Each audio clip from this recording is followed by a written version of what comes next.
നമ്മൾ പ്രധാനപ്പെട്ട ഒരു ഭാഗത്തിലേക്ക് പോകുന്നു. ഏതാണ്? നമ്മൾ ചർച്ച ചെയ്തത് പ്രകാശത്തിന്റെ അടിസ്ഥാന വസ്തുക്കൾ എന്ന് പറയുന്ന ഭാഗവുമായി ബന്ധപ്പെട്ട് PSC ചോദിച്ചതും നമ്മളെ പാഠപുസ്തകത്തിൽ തന്നിട്ടുള്ളതുമായിട്ടുള്ള കാര്യങ്ങളെ. ഇനി നമ്മൾ ചർച്ച ചെയ്യാൻ പോകുന്നത് എന്താണ്? അതാണ് പ്രകാശ പ്രതിഭാസങ്ങൾ എന്ന് പറയുന്ന മറ്റൊരു പ്രകാശത്തിന്റെ ഭാഗം എന്ന് പറയുന്നത്. ക്ലിയർ ആണല്ലോ?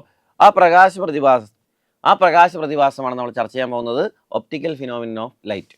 നോക്കിക്കേ, അതിൽ ഏറ്റവും കൂടുതൽ ചോദ്യങ്ങൾ വന്നിരുന്ന ഒരു മേഖലയായിട്ട് പറയപ്പെടുന്നത് പ്രകീർണനം എന്ന് പറയുന്ന പ്രകാശ പ്രതിഭാസമാണ്. പ്രകീർണനം എന്താണ്? പ്രകീർണനം അതിന് ഇംഗ്ലീഷിൽ അറിയപ്പെടുന്നത് ഡിസ്പേർഷൻ എന്നാണ്. ഡിസ്പേർഷൻ.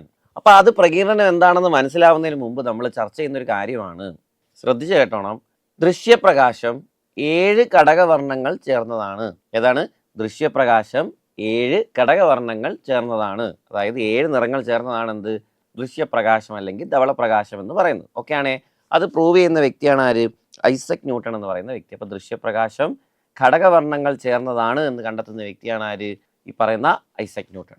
സെറ്റാണ്.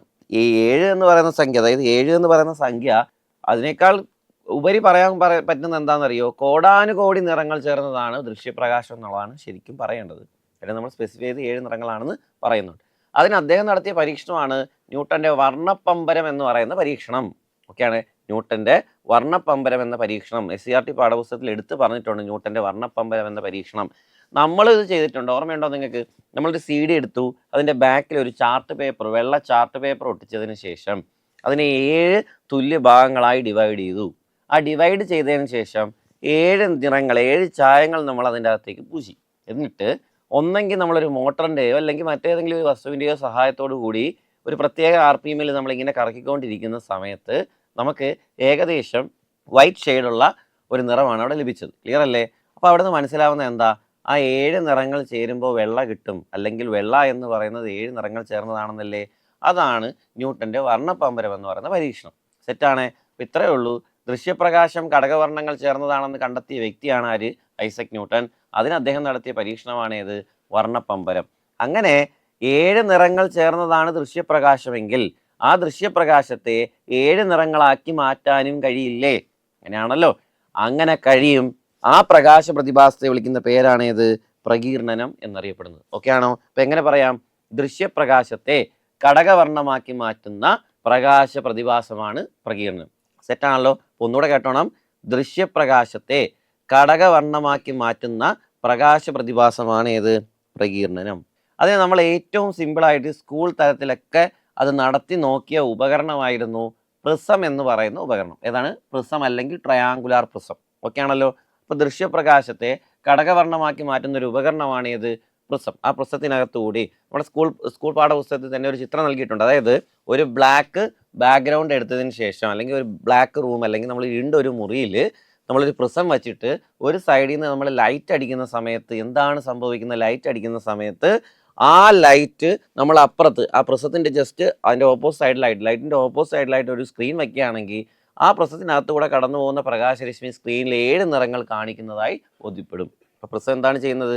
ദൃശ്യപ്രകാശത്തെ ഘടകവർണ്ണമാക്കി മാറ്റുകയാണ് ചെയ്യുന്നത്. സെറ്റല്ലേ? അപ്പൊ നോക്കിക്കേ, ദൃശ്യപ്രകാശത്തെ ഘടകവർണ്ണമാക്കി മാറ്റുന്ന ഉപകരണമാണ് പ്രിസം.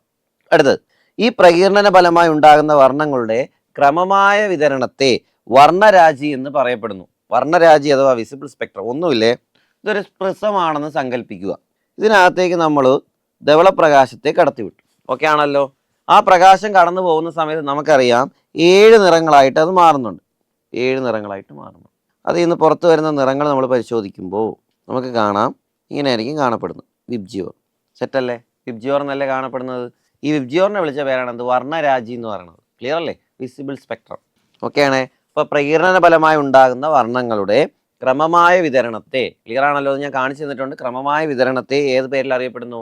വർണ്ണരാജി അഥവാ വിസിബിൾ സ്പെക്ട്രം എന്ന പേരിൽ അറിയപ്പെടുന്നുണ്ട്. ഓക്കെ ആണല്ലോ? അടുത്തൊരു ഭാഗം, നമ്മൾ ഏറ്റവും കൂടുതൽ ഈ ഭാഗത്ത് നിന്ന് കണ്ട PSCയുടെ ക്വസ്റ്റ്യൻ എന്താണ്? മഴവില്ലിന് കാരണമായ പ്രകാശ പ്രതിഭാസം ഏത്?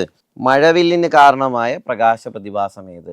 2021 മുൻപുള്ള ക്വസ്റ്റ്യൻ നമ്മൾ പരിശോധിക്കുകയാണെങ്കിൽ ഇങ്ങനൊരു ചോദ്യം നമ്മൾ സ്ഥിരമായിട്ട് കണ്ടുകൊണ്ടിരുന്ന് നമ്മൾ ആവർത്തിച്ച് പഠിച്ചൊരു ചോദ്യമാണ് ഏത്? മഴവില്ലിന് കാരണമായ പ്രകാശ പ്രതിഭാസം ഏത്? അന്ന് നമ്മൾ പറഞ്ഞിരുന്ന ഉത്തരം ഏതെന്നാണ്? പ്രകീർണനം എന്നാണ്. ഇന്നും ഉത്തരത്തിന് മാറ്റമില്ല. പക്ഷേ 2021 ഒരു PSCയുടെ ക്വസ്റ്റ്യൻ പേപ്പറിൽ ചോദിച്ചത് മഴവില്ലിന് കാരണമായ പ്രകാശ പ്രതിഭാസങ്ങൾ ഏത് എന്നാണ്. അതായത് ഏതൊക്കെ പ്രതിഭാസങ്ങൾ കാരണമാണ് മഴവിൽ ഉണ്ടാകുന്നത് എന്ന്. വളരെ വ്യക്തമായി കേട്ടല്ലോ. അപ്പം നമ്മൾ പ്രകീർണനം മാത്രം പഠിച്ചു വെച്ചിട്ട് കാര്യമുണ്ടോ? ഇല്ല. അപ്പം എന്താണ് അവിടെ നടക്കുന്നത് നമുക്ക് മനസ്സിലാക്കിയാലേ പറ്റൂ. ക്ലിയർ ആണല്ലോ? ഒന്ന് നോക്കിക്കേ. ഇവിടെ നിങ്ങൾ കണ്ടല്ലോ, ഒരു ജലബാഷ്പത്തെയാണ് ഇവിടെ കാണിച്ചിരിക്കുന്നത്. ഒരു ജലബാഷ്പം. അതായത് മഴവിൽ നടക്കുന്ന അന്തരീക്ഷത്തിലല്ലേ? മഴവിൽ നടക്കുന്ന അന്തരീക്ഷത്തിലാണ്. നമ്മൾ പറഞ്ഞ ദൃശ്യപ്രകാശത്തെ ഘടകവർണ്ണമാക്കി മാറ്റുന്ന ഉപകരണം പ്രിസമാണെന്ന്. അപ്പം നിങ്ങളുടെ നമ്മൾ ഈ അന്തരീക്ഷത്തിൽ പ്രിസം എന്ന് പറയുന്ന ഒരു സാധനം ഇല്ല. പിന്നെ അവിടെ എങ്ങനെയാണ് ഈ ദൃശ്യപ്രകാശം 7 നിറങ്ങളായിട്ടുള്ള മഴവില്ലായിട്ട് നമ്മൾ കാണുന്നത്? ക്ലിയർ ആണല്ലോ? അപ്പോൾ നമ്മൾ എടുത്തു പറയുന്ന ഒരു കാര്യമുണ്ട്, മഴവിൽ ഉണ്ടാവണമെങ്കിൽ സൂര്യപ്രകാശവും വേണം, മഴയും വേണം.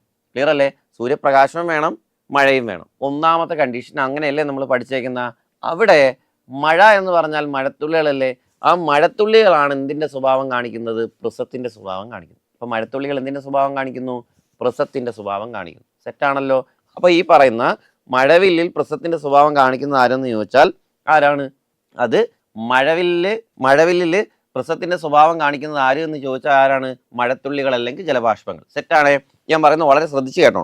സൂര്യൻ ഇവിടെയാണ് നിൽക്കുന്നതെന്ന് വിചാരിച്ചോ. ഇവിടെയാണ് സൂര്യൻ നിൽക്കുന്നത്, കണ്ടല്ലോ.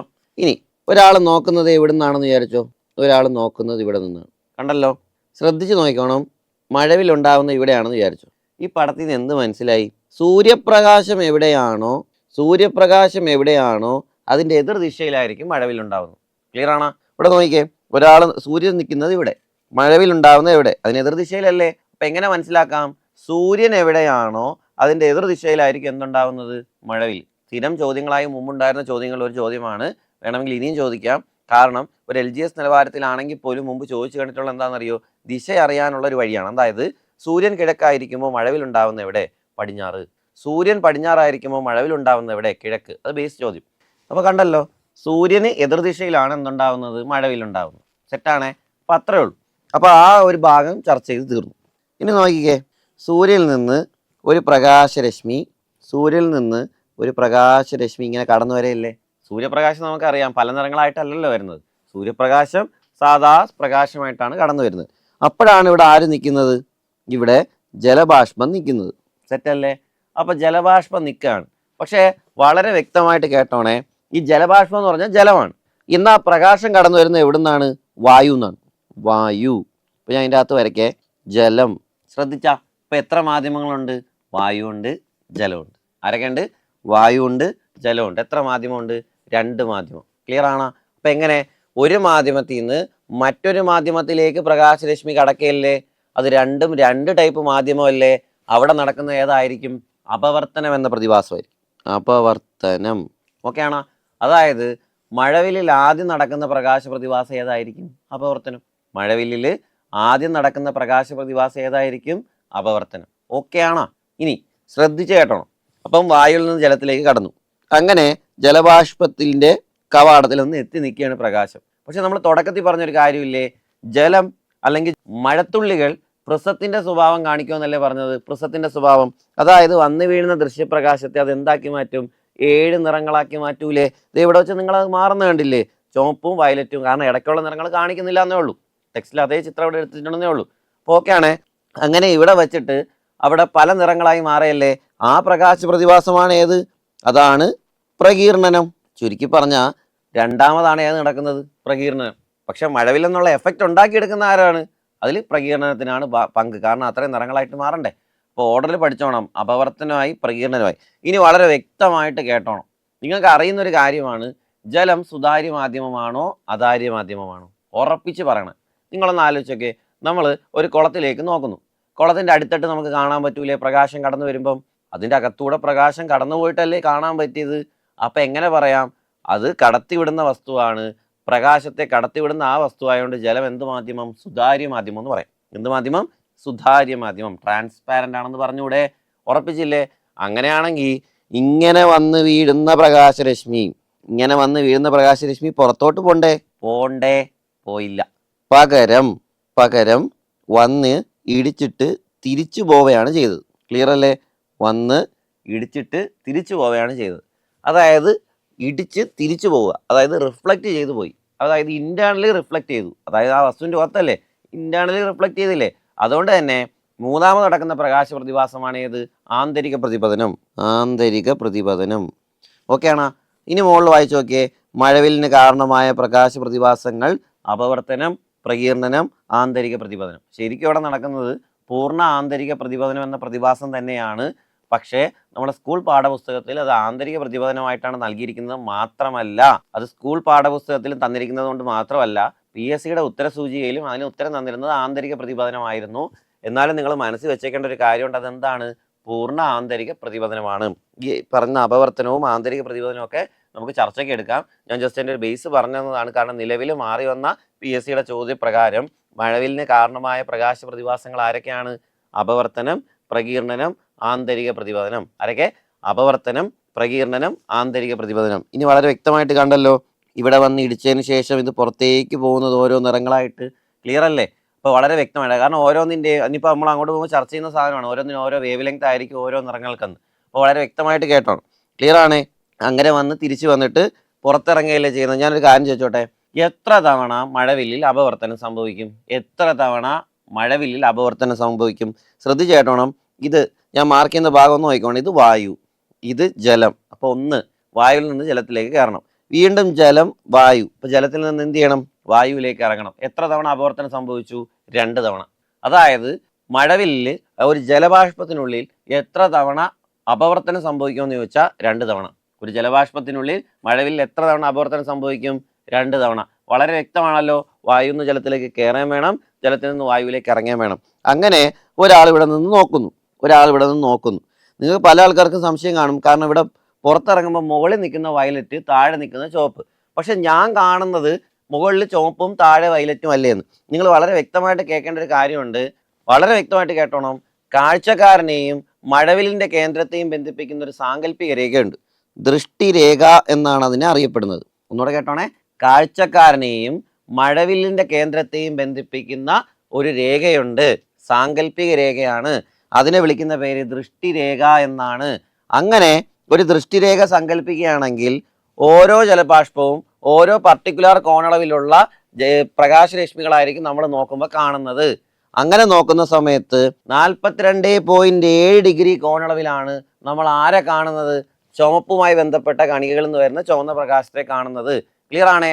40.8 ഡിഗ്രിയിൽ, അതായത് കുറച്ചുകൂടെ താഴ്ന്ന കോണളവിൽ, അവിടെയാണ് വയലറ്റുമായി ബന്ധപ്പെട്ടുള്ള നിറങ്ങൾ കാണുന്നത്. ക്ലിയർ ആണേ? അങ്ങനെയാണെങ്കിൽ ഉറപ്പിച്ചോണം എന്തുകൊണ്ടാണ് മുകളിൽ ചുവപ്പും താഴെ വയലറ്റും വന്നതെന്ന് മനസ്സിലായ? അതായത് നമ്മൾ നോക്കുന്നത് ദൃഷ്ടിരേഖ ഇങ്ങനെയാണെങ്കിൽ നമ്മൾ നോക്കുന്ന കോണളവിൽ ആ രേഖയുമായി 42.7 ഡിഗ്രി ഉള്ളതായിരിക്കും നമ്മൾ മുകളിൽ കാണുന്നത്. 40.8 ഉള്ളതായിരിക്കും താഴെ കാണുന്നത്. 42.8 എന്ന് കേട്ടാലും 42.7 എന്ന് കേട്ടാലും നിങ്ങൾ തെറ്റിദ്ധരിക്കണ്ട. മുൻകാല PSCയുടെ ചോദ്യപേപ്പറുകൾ ഉണ്ടായിരുന്നത് 42.8 ആണ്. പക്ഷെ നിലവിൽ SCERT പാഠപുസ്തകത്തിൽ 42.7 എന്നാണ് പറയുന്നത്. അപ്പോൾ എന്തായാലും 2 വന്നാലും തെറ്റായിട്ട് എടുക്കണ്ട എന്ന് മാത്രമേ പറഞ്ഞിട്ടുള്ളൂ. അപ്പോൾ ക്ലിയർ ആണേ? എന്തുകൊണ്ടാണ് 42.7ഉം 40.8 ഒക്കെ വന്നതെന്ന് പിടികിട്ടിയ? ഇവിടെ പുറത്തേക്ക് ഇറങ്ങിയത് വയലറ്റ് ആണെങ്കിൽ പോലും നമ്മൾ ആ ദൃഷ്ടിരേഖയുമായി നോക്കുന്ന സമയത്ത് 42.7മായി ബന്ധപ്പെടുത്തി വരുന്ന നിറമായിരിക്കും ഏത്? ഈ പറയുന്ന ചുവപ്പ്. ക്ലിയർ ആണേ? അപ്പോൾ അവിടെ ദൃഷ്ടിരേഖ എന്നുള്ള വാക്ക് ശ്രദ്ധിച്ചോണം. കാഴ്ചക്കാരനെയും മഴവിലിൻ്റെ കേന്ദ്രത്തെയും തമ്മിൽ ബന്ധിപ്പിക്കുന്ന സാങ്കല്പിക രേഖയാണ് ഏത് രേഖ? ദൃഷ്ടിരേഖ. ഉറപ്പിച്ചല്ലോ? ഇനി ഒന്ന് വായിച്ചേ. ഉറപ്പിച്ചല്ലോ? ഇനി ഒന്ന് വായിച്ചു നോക്കിയേ. മഴവിലിന് കാരണമായ പ്രകാശ പ്രതിഭാസം. ഇനിയിപ്പോൾ നമ്മുടെ തലയിൽ പ്രകീർണനം മാത്രം ആയിരിക്കത്തില്ല നിൽക്കുന്നത്. ഏതൊക്കെ വരും? അപവർത്തനം, പ്രകീർണനം, ആന്തരിക പ്രതിപതനം. ഇതൊന്നും ഇല്ലാതെ, മറ്റ് രണ്ടുപേരും ഇല്ലാതെ ഒറ്റയ്ക്ക് നിൽക്കുമ്പോൾ അത് എഴുതാൻ പറ്റുന്ന ഉത്തരം ഏത് തന്നെയാണ്? പ്രകീർണനം തന്നെയാണ്. ഓക്കെ ആണല്ലോ? അല്ലാതെ അപവർത്തനം മാത്രം ഉത്തരം ശരിയല്ല, ആന്തരിക പ്രതിപതനം മാത്രം ഉത്തരം ശരിയല്ല. പക്ഷെ പ്രകീർണനം മാത്രമാണെങ്കിൽ ഉത്തരം ശരിയാണ്, കുഴപ്പമില്ല എന്നാണ് പറഞ്ഞത്. പക്ഷെ 3 പേരും വേണമെന്നുണ്ടെങ്കിൽ 3 പേരെ ഉത്തരം എഴുതണമെന്നാണ് പറഞ്ഞത്. ഓക്കെ ആണേ? അടുത്തത് ശ്രദ്ധിച്ച് കേട്ടോണം. മഴവിലിൻ്റെ ആകൃതി ശരിക്കുള്ള ആകൃതിയല്ല, PSC ഇതുവരെ തന്നിട്ടുള്ളതെല്ലാം ഞാൻ അല്ലെങ്കിൽ നിങ്ങൾ എന്ന് പറയുന്ന ഒരു വ്യക്തി എങ്ങനെയാണ് മഴവിലിനെ സാധാരണ കാണുന്നത്, അതാണ് PSC പലപ്പോഴും തന്നിട്ടുള്ള ആകൃതി. അത് ഏതാകൃതി? അർദ്ധവൃത്താകൃതി എന്നാണ്. ക്ലിയർ ആണേ? നമ്മളെല്ലാവരും മഴവിലിനെ കൂടുതലും കാണുന്ന ഏതാണ്? അർദ്ധവൃത്താകൃതിയിലാണ്. ഓക്കെ ആണ്? അതുപോലെ മഴവില്ലെ നിറങ്ങളുടെ എണ്ണം എത്രയാണ്? 7 നിറങ്ങളാണ്. മഴവില്ല് എത്ര നിറങ്ങളുണ്ട്? 7 നിറങ്ങൾ. മഴവില്ല് ഏറ്റവും മുകളിലുള്ള നിറം ചുവപ്പ്. ഇനി അത് പഠിക്കാൻ പാടുള്ള ആൾക്കാർ നിങ്ങൾ പഠിച്ചു വെച്ചേക്കുന്ന ഒരു കോഡില്ലേ, വിബ്ജിയോർ എന്നുള്ള കോഡ്. വിബ്ജിയോർ ആ വിബ്ജിയോർ താഴെ നിന്ന് മുകളിലേക്ക് എഴുതി പഠിച്ചാൽ മതി. ഓക്കെ ആണേ? അപ്പോൾ വിബ്ജിയോർ എന്ത് ചെയ്താൽ മതി? താഴേന്ന് മുകളിലേക്ക് എഴുതി പഠിക്കുകയാണെങ്കിൽ ഏറ്റവും മുകളിൽ നിൽക്കുന്ന ആരാണ്? റെഡ്. ഏറ്റവും താഴെ നിൽക്കുന്ന ആളാരാണ്? വയലറ്റ്. ക്ലിയർ ആണ്? അപ്പോൾ ഏറ്റവും മുകളിൽ നിൽക്കുന്ന റെഡും താഴെ നിൽക്കുന്നത് വയലറ്റ്. ഉറപ്പിച്ചാ? അതുപോലെ ചുവപ്പ് കാണപ്പെടുന്ന കോണളവ് എത്ര? 42.7 ഡിഗ്രി. എത്രയാണ്? 42.7. അവിടെ നിങ്ങൾ ഓർക്കേണ്ടത് 42.8 തെറ്റെന്നല്ല, പക്ഷേ നിലവിൽ തന്നിരിക്കുന്ന ഉത്തരം ഏതാണ്? 42.7 ആണ്. അങ്ങനെയാണെങ്കിൽ ഇപ്പം തന്നെ പഠിച്ചല്ലോ, ഏറ്റവും താഴെ കാണുന്നത് വയലറ്റ് ആണ്. അപ്പോൾ വയലറ്റിൻ്റെ കോണളവ് എന്തായിരിക്കും? കുറവായിരിക്കും. അത് എത്രയായിരിക്കും? 40.8 ഡിഗ്രി ആയിരിക്കും. ഉറപ്പിച്ചേ? ഇപ്പോൾ 2 ക്വസ്റ്റ്യനും ക്ലിയർ ആണല്ലോ, പക്ക ക്ലിയർ ആണല്ലോ. ഉറപ്പിക്കാമെങ്കിൽ നമ്മൾ അതിട്ടേക്ക് പോകാം. PSC ഈ നിറങ്ങളുടെ ഭാഗത്ത് നിന്ന് ചോദിച്ച് ഏറ്റവും കൂടുതൽ കുഴപ്പിച്ചിട്ടുള്ള ഒരു ഭാഗം എന്ന് പറയുന്നത് ഇതാണ്. നമ്മൾ സിമ്പിളായിട്ട് പഠിക്കും. എന്നാലും നിങ്ങളൊന്ന് ആലോചിക്കാൻ വേണ്ടി ഞാൻ പറയാണ്, 2 നിറങ്ങൾ മാത്രമേ നിങ്ങളുടെ തലയിലേക്ക് തൽക്കാലം വരാവൂ. ക്ലിയർ ആണേ? വയലറ്റ് അല്ലെങ്കിൽ ചുവപ്പ്. ഈ ചോദ്യങ്ങൾ കാണുമ്പോൾ ഇനി ചോദ്യങ്ങൾ എന്തൊക്കെയാണെന്ന് ചോദിച്ചാൽ, തരംഗദൈർഘ്യം ഏറ്റവും കൂടിയ നിറം, ആവൃത്തി ഏറ്റവും കൂടിയ നിറം, ഊർജം ഏറ്റവും കൂടിയ നിറം, വ്യതിചലനം ഏറ്റവും കൂടിയ നിറം. തരംഗദൈർഘ്യം എന്ന് പറയുന്നത് വേവ് ലെങ്ത്, ആവൃത്തി എന്ന് പറയുന്നത് ഫ്രീക്വൻസി, ഊർജം എന്ന് പറയുന്നത് എനർജി, വ്യതിചലനം എന്ന് പറയുന്നത് ഡീവിയേഷൻ. ഇത് ഏറ്റവും കൂടിയ നിറമാണ്. ഇപ്പോൾ 2 നിറങ്ങളെ മനസ്സിലേക്ക് വരാവും. ഓക്കെ, ഇനി ഒന്നും കൂടെ ഞാനിവിടെ എഴുതിയിടുകയാണ്. വിബ്ജിയോർ. വിബ്ജിയോർ താഴേന്ന് മുകളിലേക്ക് മാത്രമേ. വിബ്ജിയോർ. വിബ്ജിയോർ ഏതാണെന്ന് നന്നായിട്ട് അറിയാമായിരിക്കുമല്ലോ. Violet, indigo, blue, green, yellow, orange, red. ആരെങ്കിലും അറിയാത്തവരുണ്ടെങ്കിൽ പഠിച്ചോണം. Violet, indigo, blue, green, yellow, orange, red. സെറ്റാണേ? അങ്ങനെയാണെങ്കിൽ മുകളിൽ ചുവപ്പ്, താഴെ വയലറ്റ്. ഇത് ശ്രദ്ധിച്ച് കേട്ടോ. നമുക്ക് വേണ്ടത് ഇതിൻ്റെയൊക്കെ ഉത്തരമായി വരാൻ സാധ്യതയുള്ളതാണ്. വളരെ വ്യക്തമായി കേൾക്കേണ്ടത് ഒന്നാമത്തെ ചോദ്യം, തരംഗദൈർഘ്യം ഏറ്റവും കൂടിയ നിറം ഏത്? ശ്രദ്ധിച്ച് കേട്ടോണേ. തരംഗദൈർഘ്യം ഏറ്റവും കൂടിയ നിറം ചുവപ്പ്. ഇവിടെ കേട്ടോണം. തരംഗദൈർഘ്യം ഏറ്റവും കൂടിയ നിറം ഏതാണ്? ചുവപ്പാണ്. ഉറപ്പിച്ചാ? തരംഗദൈർഘ്യം ഏറ്റവും കൂടിയ നിറം ചുവപ്പ്. ഇത് മാത്രം നിങ്ങളൊന്ന് കാണാതെ പഠിച്ചാൽ മതി. ബാക്കി നമ്മളിപ്പോൾ പഠിക്കും. ശ്രദ്ധിച്ച് കേട്ടോണം. ഇതിൻ്റെ അർത്ഥം എന്താണെന്നറിയോ? വയലറ്റിൽ നിന്ന് ചുവപ്പിലേക്ക് പോകും തോറും തരംഗദൈർഘ്യം കൂടുന്നു. ഓക്കെ അല്ലേ? വയലറ്റിൽ നിന്ന് ചുവപ്പിലേക്ക് പോകും തോറും തരംഗദൈർഘ്യം കൂടുന്നു. തിരിച്ചു പറയുകയാണെങ്കിൽ എങ്ങനെ? ചുവപ്പിൽ നിന്ന് വയലറ്റിലേക്ക് വരും തോറും തരംഗദൈർഘ്യം എന്ത് ചെയ്യുന്നുണ്ട്? കുറയുന്നു. അപ്പം എങ്ങനെ പറയാം? വയലറ്റിൽ നിന്ന് ചുവപ്പിലേക്ക് പോകും തോറും തരംഗദൈർഘ്യം എന്ത് ചെയ്യുന്നു? കൂടുന്നു. അപ്പോൾ തരംഗദൈർഘ്യം ഏറ്റവും കൂടിയ നിറം ചുവപ്പാണെങ്കിൽ തരംഗദൈർഘ്യം ഏറ്റവും കുറഞ്ഞ നിറം ആരായിരിക്കും? വയലറ്റ്. ഒരെണ്ണം മാത്രം പഠിക്കാനേ പറഞ്ഞിട്ടുള്ളൂ. ശ്രദ്ധിച്ച് കേട്ടോ. 1. രണ്ടാമത്തത് ആവൃത്തി. ഇത്രയുള്ള തരംഗദൈർഘ്യത്തിനെ സാധാരണ സൂചിപ്പിക്കുന്ന ലാംഡ കൊണ്ടാണ്. തരംഗദൈർഘ്യവും ആവൃത്തിയും വിപരീത അനുപാതത്തിലാണ്. തീർന്നു. ഒന്നുകൂടെ കേട്ടോണം. തരംഗദൈർഘ്യവും ആവൃത്തിയും എപ്പോഴും എന്തനുപാതത്തിലാണ്? വിപരീത അനുപാതത്തിലാണ്. ഒന്നുകൂടെ കേട്ടെ. തരംഗദൈർഘ്യവും ആവൃത്തിയും വിപരീത അനുപാതത്തിലാണ്.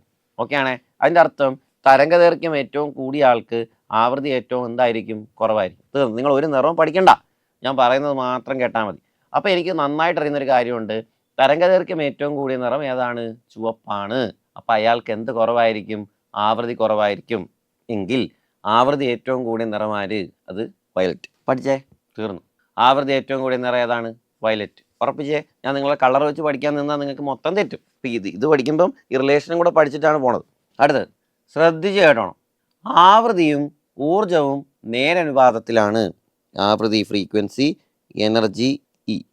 ആവൃത്തിയും ഊർജവും നേരനുപാതത്തിലാണ്. ഒന്നുകൂടെ കേട്ടോണം. ആവൃത്തിയും ഊർജവും നേരനുപാതത്തിലാണ്. അതായത് ആവൃത്തി കൂടിയ ആൾക്ക് ഊർജം കൂടുതലായിരിക്കും. ഇനി പറഞ്ഞേ, ആവൃത്തി ഏറ്റവും കൂടിയ നിറം ആരായിരുന്നു? വയലറ്റ്. അയാൾക്ക് എന്ത് കൂടുതലായിരിക്കും? ഊർജം കൂടുതലായിരിക്കും. സെറ്റാണ്? ഇനി അവസാനത്തെ ചോദ്യം, വ്യതിചലനം ഏറ്റവും കൂടിയ നിറം.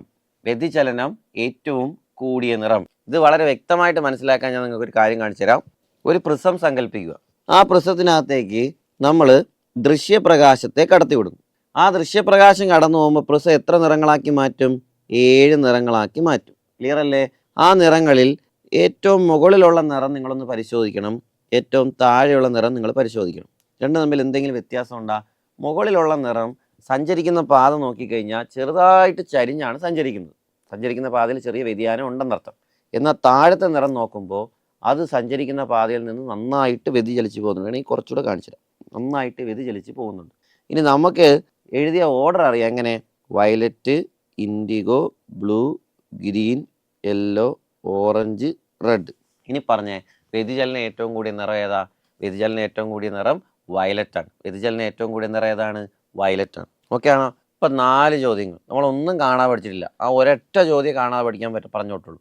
തരംഗദൈർഘ്യം ഏറ്റവും കൂടിയ നിറം ഏതാണ്? ചുവപ്പാണ്. തരംഗദൈർഘ്യം ഏറ്റവും കൂടിയ നിറം ചുവപ്പ്. തരംഗദൈർഘ്യവും ആവൃത്തിയും വിപരീത അനുപാതത്തിലാണ്. എന്നാൽ ആവൃത്തി ഏറ്റവും കൂടിയ നിറം ആരായിരിക്കും? അത് വയലറ്റ് ആയിരിക്കും. ആവൃത്തിയും ഊർജവും നേരനുപാതത്തിലാണ്.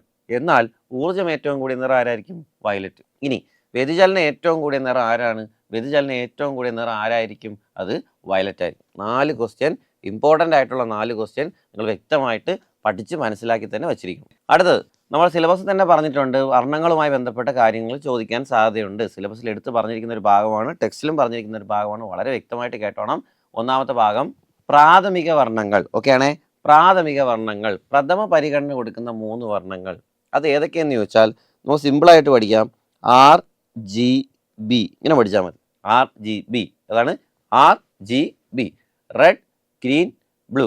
ഓക്കെ ആണല്ലോ, റെഡ് ഗ്രീൻ ബ്ലൂ, അതായത് ചുവപ്പ് പച്ച നീല, ഈ 3 നിറങ്ങളാണ് പ്രാഥമിക വർണ്ണങ്ങൾ. നിങ്ങൾ പല പ്രാഥമിക വർണ്ണങ്ങളും പലതായിട്ട് കേട്ടിട്ടുണ്ടായിരിക്കും. പക്ഷേ നമ്മളെ SCERT പാഠപുസ്തക പ്രകാരം നിങ്ങൾ കേൾക്കേണ്ടത് പ്രാഥമിക വർണ്ണങ്ങൾ ആരൊക്കെയാണ്? ചുവപ്പ് പച്ച നീല എന്ന് തന്നെയാണ്. ക്ലിയർ ആണേ? അങ്ങനെ ഈ പച്ച നീല ചുവപ്പ് എന്നീ 3 വർണ്ണങ്ങൾ പ്രകാശത്തിൻ്റെ എന്തായിട്ട് കണക്കാക്കുന്നു? പ്രാഥമിക വർണ്ണങ്ങളായി കണക്കാക്കുന്നു, അല്ലെങ്കിൽ പ്രാഥമിക വർണ്ണങ്ങൾ എന്ന് പറയുന്നു. ഓക്കെയാണ്. ഇനി എന്താണ് ഇവയുടെ പ്രത്യേകത എന്ന് ചോദിച്ചാൽ, മറ്റു വർണ്ണങ്ങൾ കൂട്ടിച്ചേർത്ത് പ്രാഥമിക വർണ്ണങ്ങൾ നിർമ്മിക്കാൻ കഴിയില്ല എന്നുള്ളതാണ് ഇതിൻ്റെ പ്രത്യേകത. ക്ലിയർ ആണേ? ടെക്സ്റ്റിൽ തന്നിരിക്കുന്ന വ്യക്തമായ കാര്യങ്ങളാണ് ഈ പറയുന്നത്, അതുപോലെ തന്നെ പഠിച്ചു വയ്ക്കുക. മറ്റു വർണ്ണങ്ങൾ കൂട്ടിച്ചേർത്ത് പ്രാഥമിക വർണ്ണങ്ങൾ നിർമ്മിക്കാൻ കഴിയില്ല. പോരാതെ ഈ പ്രാഥമിക വർണ്ണങ്ങൾ കൊണ്ട് മറ്റു വർണ്ണങ്ങളെ നിർമ്മിക്കാനും കഴിയും. ഓക്കെയാണ്. എന്നാൽ ഇവ ഉപയോഗിച്ച് മറ്റു വർണ്ണങ്ങൾ നിർമ്മിക്കാൻ സാധിക്കും. ഓക്കെയാണ്. ഇനി പ്രാഥമിക വർണ്ണങ്ങൾ കണ്ടെത്തുന്ന വ്യക്തി തോമസ് യങ്. ഇവിടെ നിങ്ങൾ ശ്രദ്ധിക്കേണ്ട കാര്യം, PSC തന്നിട്ടുള്ള ഒരു ആൻസർ ആണിത്. പ്രാഥമിക വർണ്ണങ്ങൾ കണ്ടെത്തുന്ന വ്യക്തി ആര്? Thomas young. പ്രാഥമിക വർണ്ണങ്ങൾ കണ്ടെത്തുക എന്ന് ഉദ്ദേശിക്കുന്നത് ചുവപ്പ് നീല പച്ച എന്നിവ പ്രാഥമിക വർണ്ണങ്ങളാണ് എന്ന് കണ്ടെത്തിയ വ്യക്തിയാണ് ആര്? Thomas Young. സെറ്റാണല്ലോ. ചുവപ്പ് പച്ച നീല എന്നിവ പ്രാഥമിക വർണ്ണങ്ങളാണ് എന്ന് കണ്ടെത്തിയ വ്യക്തിയാണ് ആര്? Thomas young. ഉറപ്പിച്ച? ചുവപ്പ് പച്ച നീല.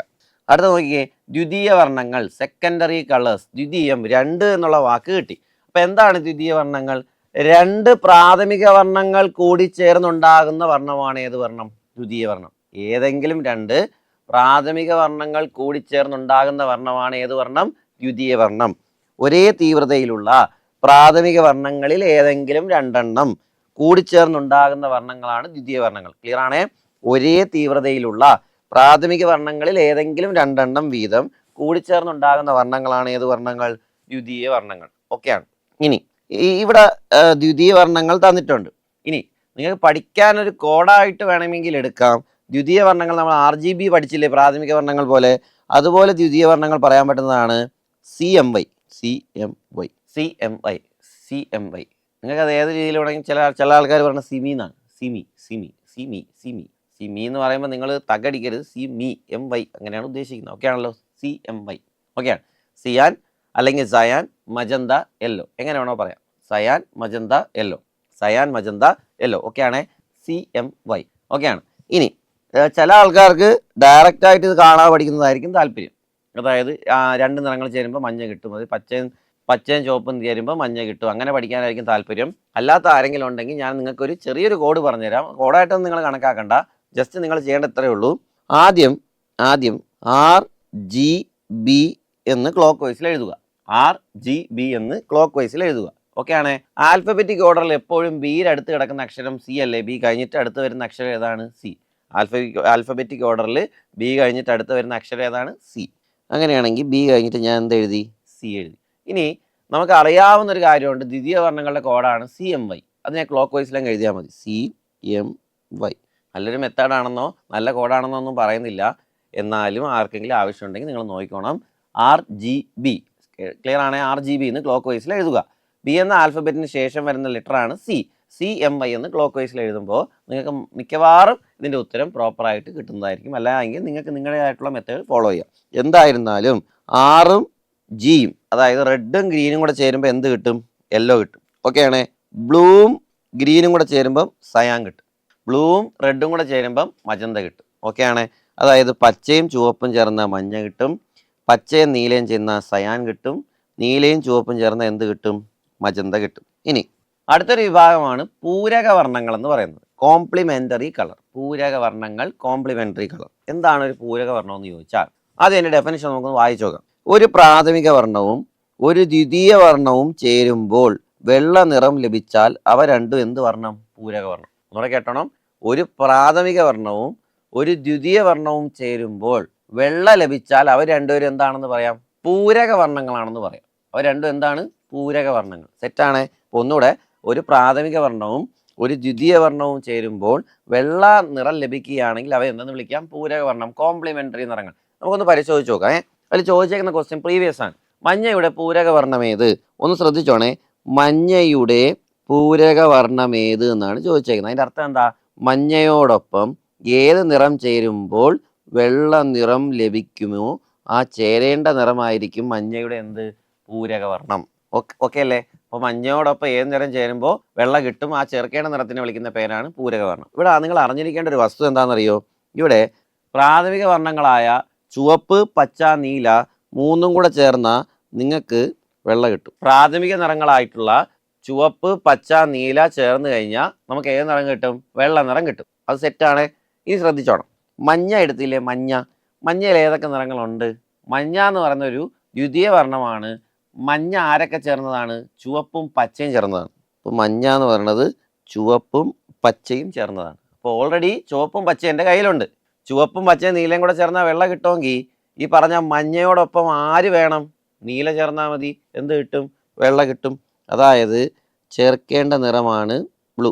ഉറപ്പിച്ച yellow plus blue is equal to white. അപ്പം മഞ്ഞയുടെ പൂരക വർണ്ണം ഏതാണ്? നീലയാണ്. ഓക്കെ ആണ്. നമുക്ക് ഒന്നുകൂടെ ചെയ്ത് നോക്കാം. മജന്തയുടെ പൂരക വർണ്ണം ഏത്? ഓക്കെ ആണേ. അതിൻ്റെ അർത്ഥം എന്താ? മജന്തയോടൊപ്പം ഏതോ ഒരു നിറം ചേരുമ്പോൾ എന്ത് നിറം ലഭിക്കും? വെള്ള നിറം ലഭിക്കും. ഓക്കെ ആണ്.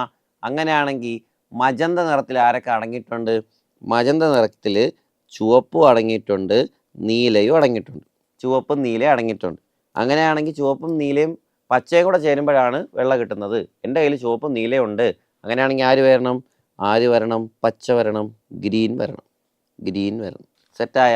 ഇത്രയേ ഉള്ളൂ. സിമ്പിളായിട്ട് ആ ചോദ്യം പഠിക്കാൻ പറ്റും. പൂരക വർണ്ണം, കോംപ്ലിമെൻ്ററി കളർ. ഓക്കെ ആണല്ലോ. ഇനി 2019 തന്നെ ഒരു ചോദിച്ച PSCയുടെ നല്ല നിലവാരമുള്ളൊരു ചോദ്യമായിരുന്നു. നിറങ്ങളെന്ന് പറയുന്ന ഭാഗത്ത് നിന്ന് ചോദിച്ചാൽ നല്ലൊരു ക്വസ്റ്റ്യൻ. അവിടെ ആ ഭാഗത്തു നിന്ന് സാധാരണ ഈ ടൈപ്പ് ചോദ്യങ്ങൾ വരാറില്ലാതിരുന്നു. കാരണം സാധാരണ ചോദിക്കുന്ന പ്രാഥമിക വർണ്ണങ്ങളിൽ പെടുന്നത് ഏത്, പ്രാഥമിക വർണ്ണങ്ങൾ പെടാത്തത് ഏത്, അങ്ങനെയുള്ള ചോദ്യങ്ങൾ മാത്രം സ്ഥിരം വന്നുകൊണ്ടിരുന്ന സമയത്താണ് ഇങ്ങനെ ഒരു ചോദ്യം വന്നത്. അതായത് ഒരു പ്രിസത്തിനകത്തു കൂടി മഞ്ഞപ്രകാശത്തെ കടത്തിവിട്ടാൽ പ്രിസത്തിന് ചുവടെ കാണപ്പെടുന്ന നിറമേത്? ഒരു പ്രിസത്തിനകത്തു കൂടി മഞ്ഞപ്രകാശത്തെ കടത്തിവിട്ടാൽ പ്രിസത്തിന് ചുവടെ കാണപ്പെടുന്ന നിറമേത്? സെറ്റാണ്. അപ്പം എന്ത് ചെയ്യുക? നമുക്കറിയാവുന്നൊരു കാര്യം ഒന്ന് ചെയ്യുക. ആദ്യം ഒരു പ്രിസം വരയ്ക്കുക. ഉറപ്പിച്ചേ. ഓക്കെ, പ്രിസം കണ്ടല്ലോ. അതുപോലെ നമ്മൾ പ്രിസം വരച്ചു വെച്ചു മനസ്സിൽ. ഇനി നമുക്ക് വേണ്ടത്, സാധാരണ ഒരു പ്രിസത്തിനകത്തേക്ക് വെള്ളപ്രകാശം കടന്നു പോകുന്നു എന്ന് വിചാരിക്കുക. അത് എത്രയായിട്ട് മാറും? 7 നിറങ്ങളായിട്ട് മാറും. 1 2 3 4 5 6 7. ഓക്കെ അല്ലേ? മുകളിൽ നിന്ന് താഴോട്ടുള്ള ഓർഡർ നമുക്കറിയാം. ഇങ്ങനെയാണ് ഓർഡർ വരുന്നത്. Violet, indigo, blue, green, yellow, orange, red. ഇത്രയും കാര്യങ്ങൾ ഉറപ്പാണ്. ഒരു പ്രിസത്തിനകത്ത് കൂടി സാധാരണ ഒരു പ്രകാശം കടന്നു പോയാൽ സംഭവിക്കുന്ന എല്ലാ കാര്യങ്ങളും നമുക്കറിയാം. ഓക്കെയാണ്. അപ്പോൾ നമ്മൾ ചെയ്യേണ്ടത് എന്താണ്?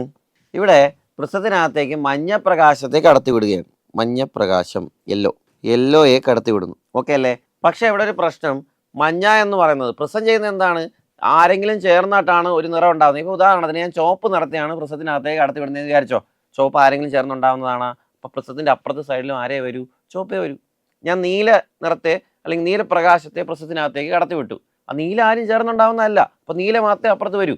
പക്ഷേ മഞ്ഞയുടെ പ്രത്യേകത, മഞ്ഞ ഒരു ദ്വിതീയ വർണ്ണമാണ് എന്നുള്ളതാണ്. അതായത് രണ്ട് പ്രാഥമിക വർണ്ണങ്ങൾ, ഒരേ തീവ്രതയിലുള്ള 2 പ്രാഥമിക വർണ്ണങ്ങൾ ചേർന്നുണ്ടാവുന്ന ഒരു നിറമാണ് ഏത്? ഈ പറയുന്ന മഞ്ഞ എന്ന് പറയുന്നത്. ക്ലിയർ ആണേ? ഒരേ തീവ്രതയിലുള്ള 2 പ്രാഥമിക വർണ്ണങ്ങൾ ചേർന്നുണ്ടാവുന്ന നിറമാണ് മഞ്ഞ. അപ്പോൾ ആ മഞ്ഞ പ്രിസത്തിനകത്തേക്ക് കടക്കുമ്പോൾ പ്രിസം ചെയ്യുന്നത് എന്താണ്? അതിൻ്റെ ഒറിജിനൽ രൂപം എന്താണോ അങ്ങനെ തിരിച്ചു തരികയാണ് ചെയ്യുന്നത്. അങ്ങനെയാണെങ്കിൽ മഞ്ഞ ആരൊക്കെ ചേർന്നതാ? നമുക്ക് തന്നെ അറിയാം. മഞ്ഞ എന്ന് പറയണത് ചുവപ്പും പച്ചയും ചേർന്നതാണ്. അങ്ങനെയാണെങ്കിൽ പ്രിസത്തിനകത്തേക്ക് ഇടുന്ന മഞ്ഞപ്രകാശം 2ആയിട്ട് മാറണം. ഇപ്പോൾ മുകളിലുള്ള ആളും താഴെയുള്ള ആളിനെയും ഞാൻ വരച്ചു. ഇനി ആര് മുകളിൽ താഴെ വരും എന്നുള്ള കാര്യത്തിൽ കൺഫ്യൂഷൻ ഇല്ല. നമുക്കറിയാം. വിബ്ജിയോർ എന്നല്ലേ എഴുതി പഠിക്കുന്ന വിബ്ജിയോർ. ആരായിരിക്കും മുകളിൽ വരുന്നത്? ഉറപ്പായിട്ടും ചുവപ്പും പച്ചയും അല്ലേ പുറത്ത് വരുന്ന. അതിൽ ചുവപ്പ് മുകളിലും താഴെ പച്ചയും വരും. So the answer is green. സെറ്റായ? ഇത്രയേ ഉള്ളൂ. ഇങ്ങനെ ചോദ്യം ചോദിച്ചാൽ അതിനനുസരിച്ചുള്ള ഉത്തരം നമ്മൾ എഴുതും. പക്ഷേ ഇവിടെ എന്തൊക്കെ നമ്മൾ അറിഞ്ഞിരിക്കണം? പ്രാഥമിക വർണ്ണവും ദ്വിതീയ വർണ്ണത്തിനെയും കുറിച്ചൊരു അടിസ്ഥാനപരമായ ബോധം നമുക്ക് വേണം. അത്രയേ ഉള്ളൂ, വേറെ ഒന്നും പറഞ്ഞിട്ടില്ല. ഓക്കെ ആണല്ലോ?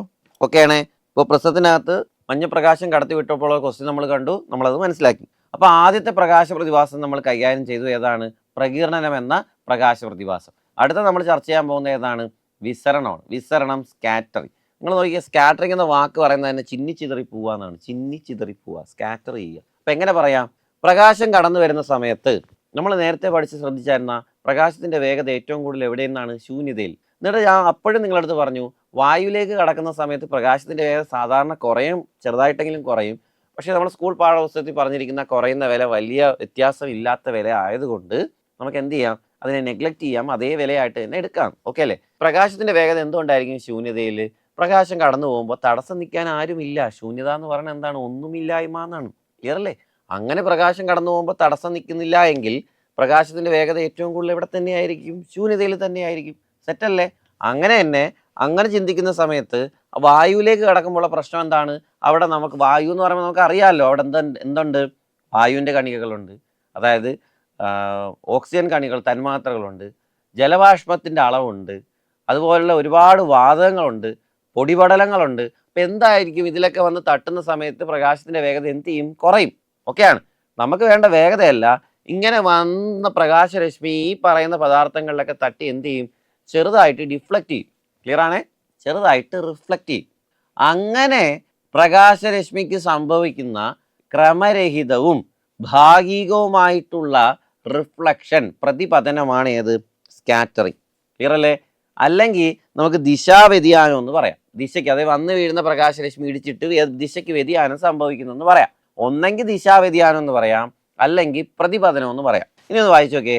പ്രകാശത്തിന് മാധ്യമത്തിലെ കണങ്ങളിൽ തട്ടി അല്ലെങ്കിൽ കണികകളിൽ തട്ടി സംഭവിക്കുന്ന ക്രമരഹിതവും ഭാഗികവുമായിട്ടുള്ള ദിശാവ്യതിയാനം. ദിശാവ്യതിയാനം എന്ന് പറഞ്ഞാൽ വ്യതിയാനം, ദിശയ്ക്ക് വ്യതിയാനം സംഭവിക്കുന്നു. അല്ലെങ്കിൽ പ്രതിപതനം, പ്രതിപതനത്തിന്റെ ഭാഗമായിട്ടാണ് ദിശാവ്യതിയാനം സംഭവിക്കുന്നത്.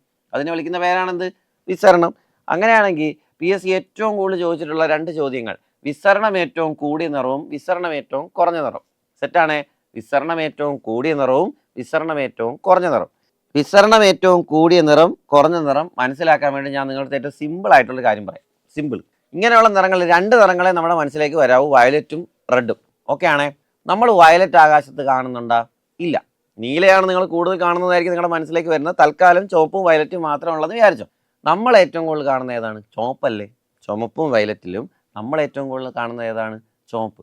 അങ്ങനെയാണെങ്കിൽ വിസരണം ഏറ്റവും കൂടിയ നിറം ഏത്?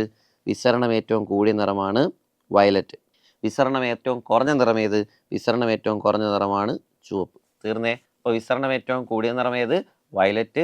വിസരണം ഏറ്റവും കുറഞ്ഞ നിറം ഏത്? ചുവപ്പ്. ഓക്കെ ആണോ? അപ്പോൾ ഇവിടെ ഇത്രയും ഡയലോഗ് പഠിച്ചാൽ മതി. ക്രമരഹിതവും ഭാഗികവുമായിട്ടുള്ള പ്രതിപതനം അല്ലെങ്കിൽ ദിശാവ്യതിയാനം. ക്രമരഹിതവും ഭാഗികവുമായിട്ടുള്ള പ്രതിപതനം അല്ലെങ്കിൽ ദിശാവ്യതിയാനം, അതിനെ വിളിക്കുന്ന പേരാണ് ഏത്? വിസരണം അഥവാ സ്കാറ്ററിങ്. ഓക്കെ ആണേ? ഇനി വിസരണത്തിന് PSC മുമ്പ് തന്നിട്ടുള്ള അല്ലെങ്കിൽ നമ്മുടെ പാഠപുസ്തകത്തിൽ പോലും പറഞ്ഞിട്ടുള്ള ഒരു കാര്യമാണ് സായാഹ്ന സമയങ്ങളിൽ ചക്രവാളം ചുവന്നിരിക്കാൻ കാരണം. സായാഹ്ന സമയങ്ങളിൽ എന്നല്ല, രാവിലെകളിലും വൈകുന്നേരങ്ങളിലും ഈ ചക്രവാളം എന്താണ് ഇരിക്കുന്നത്? ചുവന്നിരിക്കുകയാണ് ചെയ്യുന്നത്. എന്തുകൊണ്ട്? സായാഹ്ന സമയങ്ങളിലും. നമുക്ക് സായാഹ്ന സമയങ്ങളിൽ കുറച്ചുകൂടെ ഫെമിലിയർ ആയിട്ടുള്ള, അങ്ങനെയാണെങ്കിൽ സായാഹ്ന സമയങ്ങളിൽ സംഭവിക്കുന്നത് എന്താണ്? പ്രകാശം ഒരുപാട് ദൂരം സഞ്ചരിക്കേണ്ടി വരുന്നു. ഒരുപാട് ദൂരം സഞ്ചരിക്കേണ്ടി വരുന്നതിനാൽ എന്ത് സംഭവിക്കും? വിസരണം കൂടിയ നിറങ്ങൾ, വയലറ്റാണ് ഏറ്റവും കൂടുതൽ, ചുവപ്പാണ് ഏറ്റവും കുറവെന്ന് പറയുമ്പോൾ വിസരണം വയലറ്റിൽ നിന്ന് ചുവപ്പിലേക്ക് തോറും അളവ് കുറയുന്നു എന്നല്ലേ? അങ്ങനെ പഠിക്കാവൂ. വിസരണത്തിന്റെ തോത് വയലറ്റിൽ നിന്ന് ചുവപ്പിലേക്ക് തോറും കുറഞ്ഞാണ് വരുന്നത്. അപ്പൊ താരതമ്യേന വിസരണം കുറഞ്ഞ നിറമായിട്ടുള്ള ചുവപ്പ്, ഓറഞ്ചിന്റെ ഷെയ്ഡുകളിലായിരിക്കണം നമ്മൾ ഈ വൈകുന്നേരങ്ങൾ കൂടുതലും ചക്രവാളം കാണുന്നത്. ഓക്കെ അല്ലേ? അപ്പൊ സായാഹ്ന സമയങ്ങളിൽ ചക്രവാളം ചുവന്നിരിക്കാൻ കാരണം വിസരണം. എന്തുകൊണ്ടെന്ന് വിശദീകരിക്കാൻ നമുക്കൊന്ന് മനസ്സിലാക്കിയെടുക്കാൻ വേണ്ടിയിട്ട്, രാവിലെയും വൈകുന്നേരങ്ങളുമാണ് പ്രകാശരശ്മി ഒരുപാട് ദൂരം സഞ്ചരിക്കേണ്ടി വരുന്നത്. ആ സന്ദർഭങ്ങളിൽ വിസരണത്തിന്റെ തോത് കൂടിയ നിറങ്ങൾ എന്ത് ചെയ്യും? കൂടുതൽ വിസരണം ബാധിക്കുകയും അവർക്ക് നാശം സംഭവിക്കുകയും അവർക്ക് ഇല്ലായ്മ ചെയ്യപ്പെടുകയും ചെയ്യുന്നുണ്ട്. ഓക്കെ അല്ലേ? അതിന്റെ ഭാഗമായിട്ട് വിസരണത്തിന്റെ തോത് കുറഞ്ഞ ഓറഞ്ചും ചുവപ്പ് നിറങ്ങളിലൊക്കെ ആയിരിക്കും നമ്മൾ എന്ത് കാണുന്നത്? ആകാശം കാണുന്നത്. അപ്പൊ സായാഹ്ന സമയങ്ങളിൽ ചക്രവാളം ചുവന്നിരിക്കാൻ കാരണം എന്താണ്? വിസരണമാണ്. അതുപോലെ ചോദിച്ചിട്ടുള്ള സ്ഥിരം ക്വസ്റ്റ്യൻ ആയിരുന്നു ആകാശ നീലിമയും ആഴക്കടൽ നീലിമയും. ആകാശ നീലിമയ്ക്കും ആഴക്കടൽ നീലിമയ്ക്കും കാരണം ആകാശ നീലിമ, അതായത് ബ്ലൂ കളർ ഓഫ് സ്കൈയും ബ്ലൂ കളർ ഓഫ് ഓഷനും കാരണം ഏതാണ്? വിസരണം. ക്ലിയർ ആണേ? ഇതിനെ ബന്ധപ്പെടുത്തി PSC ചോദിച്ചിട്ടുള്ള GK ക്വസ്റ്റ്യൻസ് ആണ്. ആകാശ നീലിമ വിശദീകരിച്ച വ്യക്തി, ആകാശ നീലിമ വിശദീകരിച്ച വ്യക്തി. ആകാശത്താണ് ദൈവം ഇരിക്കുന്നതെന്ന് പഠിച്ചാൽ മതി. ദൈവം, ലോർഡ്, ആകാശം, ലോർഡ് റെയ്ലി. ഓക്കെ ആണേ? ശരിക്കും റെയ്ലി എന്നാണ് പറയേണ്ടത്, പക്ഷേ PSCയുടെ ഉത്തരസൂചികൾ മൊത്തം കണ്ടിരുന്നത് റെയ്ലി എന്ന പേരാണ്. പോയിക്കോണം. ആകാശ നീലിമ വിശദീകരിച്ച വ്യക്തി ആര് എന്ന് ചോദിച്ചാൽ ആരാണ്? Lord Rayleigh. ആഴക്കടൽ നീലിമ വിശദീകരിച്ച വ്യക്തിയാണ് ആര്? CV രാമൻ. ആകാശ നീലിമ വിശദീകരിച്ച വ്യക്തി ലോർഡ് റെയ്ലി. ആഴക്കടൽ നീലിമ വിശദീകരിച്ച വ്യക്തിയാണ് ആര്? CV രാമൻ. സായാഹ്ന സമയങ്ങളിൽ ചക്രവാളം ചുവന്നിരിക്കാൻ കാരണം വിസരണം. ആകാശ നീലിമയ്ക്കും ആഴക്കടൽ നീലിമയ്ക്കും കാരണം വിസരണം. CV രാമനുമായി ബന്ധപ്പെട്ട് ഫിസിക്സ് ചോദിച്ചിട്ടുള്ള കുറച്ച് സയൻസ് GK ഫാക്ട്സ് ആണ് ഈ പറയുന്നത്. ശ്രദ്ധിച്ച് കേട്ടോണം. ഒന്ന്, രാമൻ എഫക്റ്റ് എന്തുമായി ബന്ധപ്പെട്ടിരിക്കുന്നു? ശ്രദ്ധിച്ച് കേട്ടോണം. രാമൻ എഫക്റ്റ് വിസരണവുമായി ബന്ധപ്പെട്ടതാണ്. PSC ചോദിച്ചിട്ടുള്ള അതേ ക്വസ്റ്റ്യൻ എടുക്കുകയാണ്. രാമൻ എഫക്റ്റ് വിസരണം ഇല്ലേ, വിശദീകരിച്ചതിനെ പൊതുവെ ജനറലി അറിയപ്പെടുന്നതാണ് ഏത്? രാമൻ എഫക്റ്റ് എന്ന്. ക്ലിയർ അല്ലേ? ഈ രാമൻ എഫക്റ്റ് കണ്ടെത്തുന്നത് എന്നാണ്, അല്ലെങ്കിൽ രാമൻ എഫക്റ്റ് അവതരിപ്പിക്കുന്നത് എന്നാണ് എന്ന് ചോദിച്ചു കഴിഞ്ഞാൽ അത് 1928 ഫെബ്രുവരി 28 ഓക്കെ ആണ്. രാമൻ എഫക്റ്റ് എന്നാണെന്ന് ചോദിച്ചാൽ 1928 ഫെബ്രുവരി 28. ഓക്കെ ആണ്. അതുകൊണ്ട് തന്നെ ദേശീയ ശാസ്ത്ര ദിനമായിട്ട് ആചരിക്കുന്നത് ഫെബ്രുവരി 28 ദേശീയ ശാസ്ത്ര ദിനമായിട്ട് ആചരിക്കുന്നത് ഫെബ്രുവരി 28 അവിടുത്തെ കണക്റ്റിംഗ് ഫാക്ട്സ് ലോകശാസ്ത്ര ദിനം, ലോകശാസ്ത്ര ദിനം, ലോകശാസ്ത്ര ദിനം നവംബർ 10. ഓക്കെ ആണ്. PSC തന്നെ ചോദിച്ചിട്ടുണ്ട്. ലോകശാസ്ത്ര ദിനം എന്നാണ്? നവംബർ 10. ദേശീയ ശാസ്ത്ര ദിനം ഫെബ്രുവരി 28, ലോകശാസ്ത്ര ദിനം നവംബർ 10. സെറ്റായ? അപ്പം ഇത്രയേ ഉള്ളൂ. ഇനി 2023 ദേശീയ ശാസ്ത്ര ദിനത്തിന്റെ തീം എന്താണെന്ന് ചോദിച്ചാൽ, 2023 ദേശീയ ശാസ്ത്ര ദിനത്തിന്റെ തീം എന്താണെന്ന് ചോദിച്ചാൽ എന്താണ്? ആഗോളക്ഷേമത്തിനുള്ള ആഗോളശാസ്ത്രം, ആഗോളക്ഷേമത്തിനുള്ള ആഗോളശാസ്ത്രം, global science for global wellbeing. Okay ആണല്ലോ? ആഗോളക്ഷേമത്തിനുള്ള ആഗോളശാസ്ത്രം, global science for global wellbeing. Clear ആണ്? അപ്പോൾ രാമൻ എഫക്റ്റ് എന്നാണ്? 1928 ഫെബ്രുവരി 28, ദേശീയ ശാസ്ത്ര ദിനം ഫെബ്രുവരി 28, ലോകശാസ്ത്ര ദിനം നവംബർ 10. ഓക്കെ ആണേ? ഇത് ഇത്രയാണ് കൂടുതലും വിസരണം എന്ന് പറയുന്ന ഭാഗത്ത് നിന്ന് PSC ചോദിച്ചിട്ടുള്ളത്. അതിൽ കൂടുതൽ അങ്ങനെ ചോദ്യങ്ങൾ കണ്ടിട്ടില്ല. പക്ഷേ SCERT പാഠപുസ്തകത്തിൽ ഈ ഒരു ഡേറ്റയും കൂടെ തന്നിട്ടുണ്ട്. നിങ്ങളത് പഠിക്കാതിരിക്കരുത്. കാരണം ഒരുപക്ഷെ നല്ല നിലവാരമുള്ള ചോദ്യങ്ങളാണെങ്കിൽ അത്രത്തോളം ആൾക്കാർക്ക് അറിയാത്തൊരു പോയിന്റ് ആയിരിക്കും ഇത്. ഇത്രയേ ഉള്ളൂ. വിസരണത്തിൻ്റെ നിരക്കും കണങ്ങളുടെ വലിപ്പവും ബന്ധപ്പെട്ടിരിക്കുന്നു. നമ്മളെ കണികകളില്ലേ, കണങ്ങൾ അല്ലെങ്കിൽ കണികകൾ. അപ്പോൾ വിസരണത്തിൻ്റെ നിരക്കും കണികകളുടെ വലിപ്പവും ബന്ധപ്പെട്ടിരിക്കുന്നു. ശ്രദ്ധിച്ച് കേട്ടോണം. വിസരണത്തിൻ്റെ നിരക്കും, അതായത് വിസരണം എത്രത്തോളം ഉണ്ടാവണം എന്നുള്ളത് കണികകളുടെ വലിപ്പവുമായി ബന്ധപ്പെട്ടിരിക്കുന്നു. ഓക്കെ ആണ്? അവിടെ പറയുന്നത് എന്താണെന്നറിയോ? കണങ്ങൾ അല്ലെങ്കിൽ കണികകളുടെ വലിപ്പം കൂടുന്തോറും വിസരണം കൂടുന്നു. ശ്രദ്ധിച്ചു പഠിച്ചോണം. ഞാനത് പറഞ്ഞുതരാം. കണങ്ങളുടെ വലിപ്പം അല്ലെങ്കിൽ കണികകളുടെ വലിപ്പം കൂടുന്തോറും വിസരണത്തിന്റെ തോത് കൂടും. കണങ്ങൾ അല്ലെങ്കിൽ കണികകളുടെ വലിപ്പം കൂടുന്തോറും വിസരണത്തിന്റെ തോത് കൂടും. ഓക്കെ ആണ്? ഇനി കണങ്ങളുടെ വലിപ്പം ദൃശ്യപ്രകാശത്തിന്റെ തരംഗദൈർഘ്യത്തേക്കാൾ കൂടുതലാണെങ്കിൽ എല്ലാ നിറങ്ങൾക്കും ഒരുപോലെ വിസരണം സംഭവിക്കും. ക്ലിയർ ആണ്? കണങ്ങളുടെ വലിപ്പം ദൃശ്യപ്രകാശത്തിന്റെ തരംഗദൈർഘ്യത്തേക്കാൾ കൂടിയാൽ എല്ലാ വർണ്ണങ്ങൾക്കും വിസരണം എന്തായിരിക്കും? ഒരുപോലെ. എനിക്കറിയാം നിങ്ങൾക്ക് മനസ്സിലായിട്ടുണ്ടാവില്ല, എന്നാലും ഞാൻ പറയുന്നത് ശ്രദ്ധിച്ച് കേട്ടോ. അന്തരീക്ഷത്തിൽ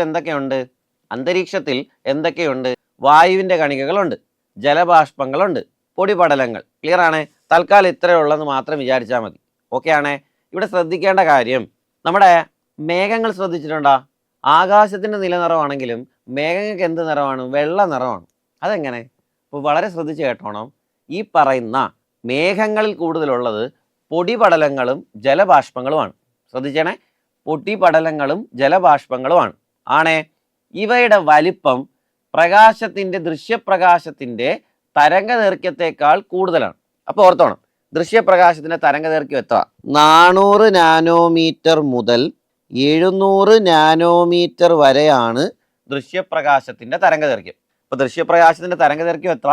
400 നാനോമീറ്റർ മുതൽ 700 നാനോമീറ്റർ വരെയാണ്. അപ്പോൾ ഈ പറയുന്ന പൊടിപടലങ്ങളും നമ്മളെ മേഘത്തിലുള്ള പൊടിപടലങ്ങളെയും ജലബാഷ്പങ്ങളുടെയും വലിപ്പം നോക്കിയാൽ അവയുടെ വലിപ്പം ദൃശ്യപ്രകാശത്തിന്റെ തരംഗദൈർഘ്യത്തേക്കാൾ കൂടി നിൽക്കുന്നതായിട്ടാണ് കരുതപ്പെടുന്നത്.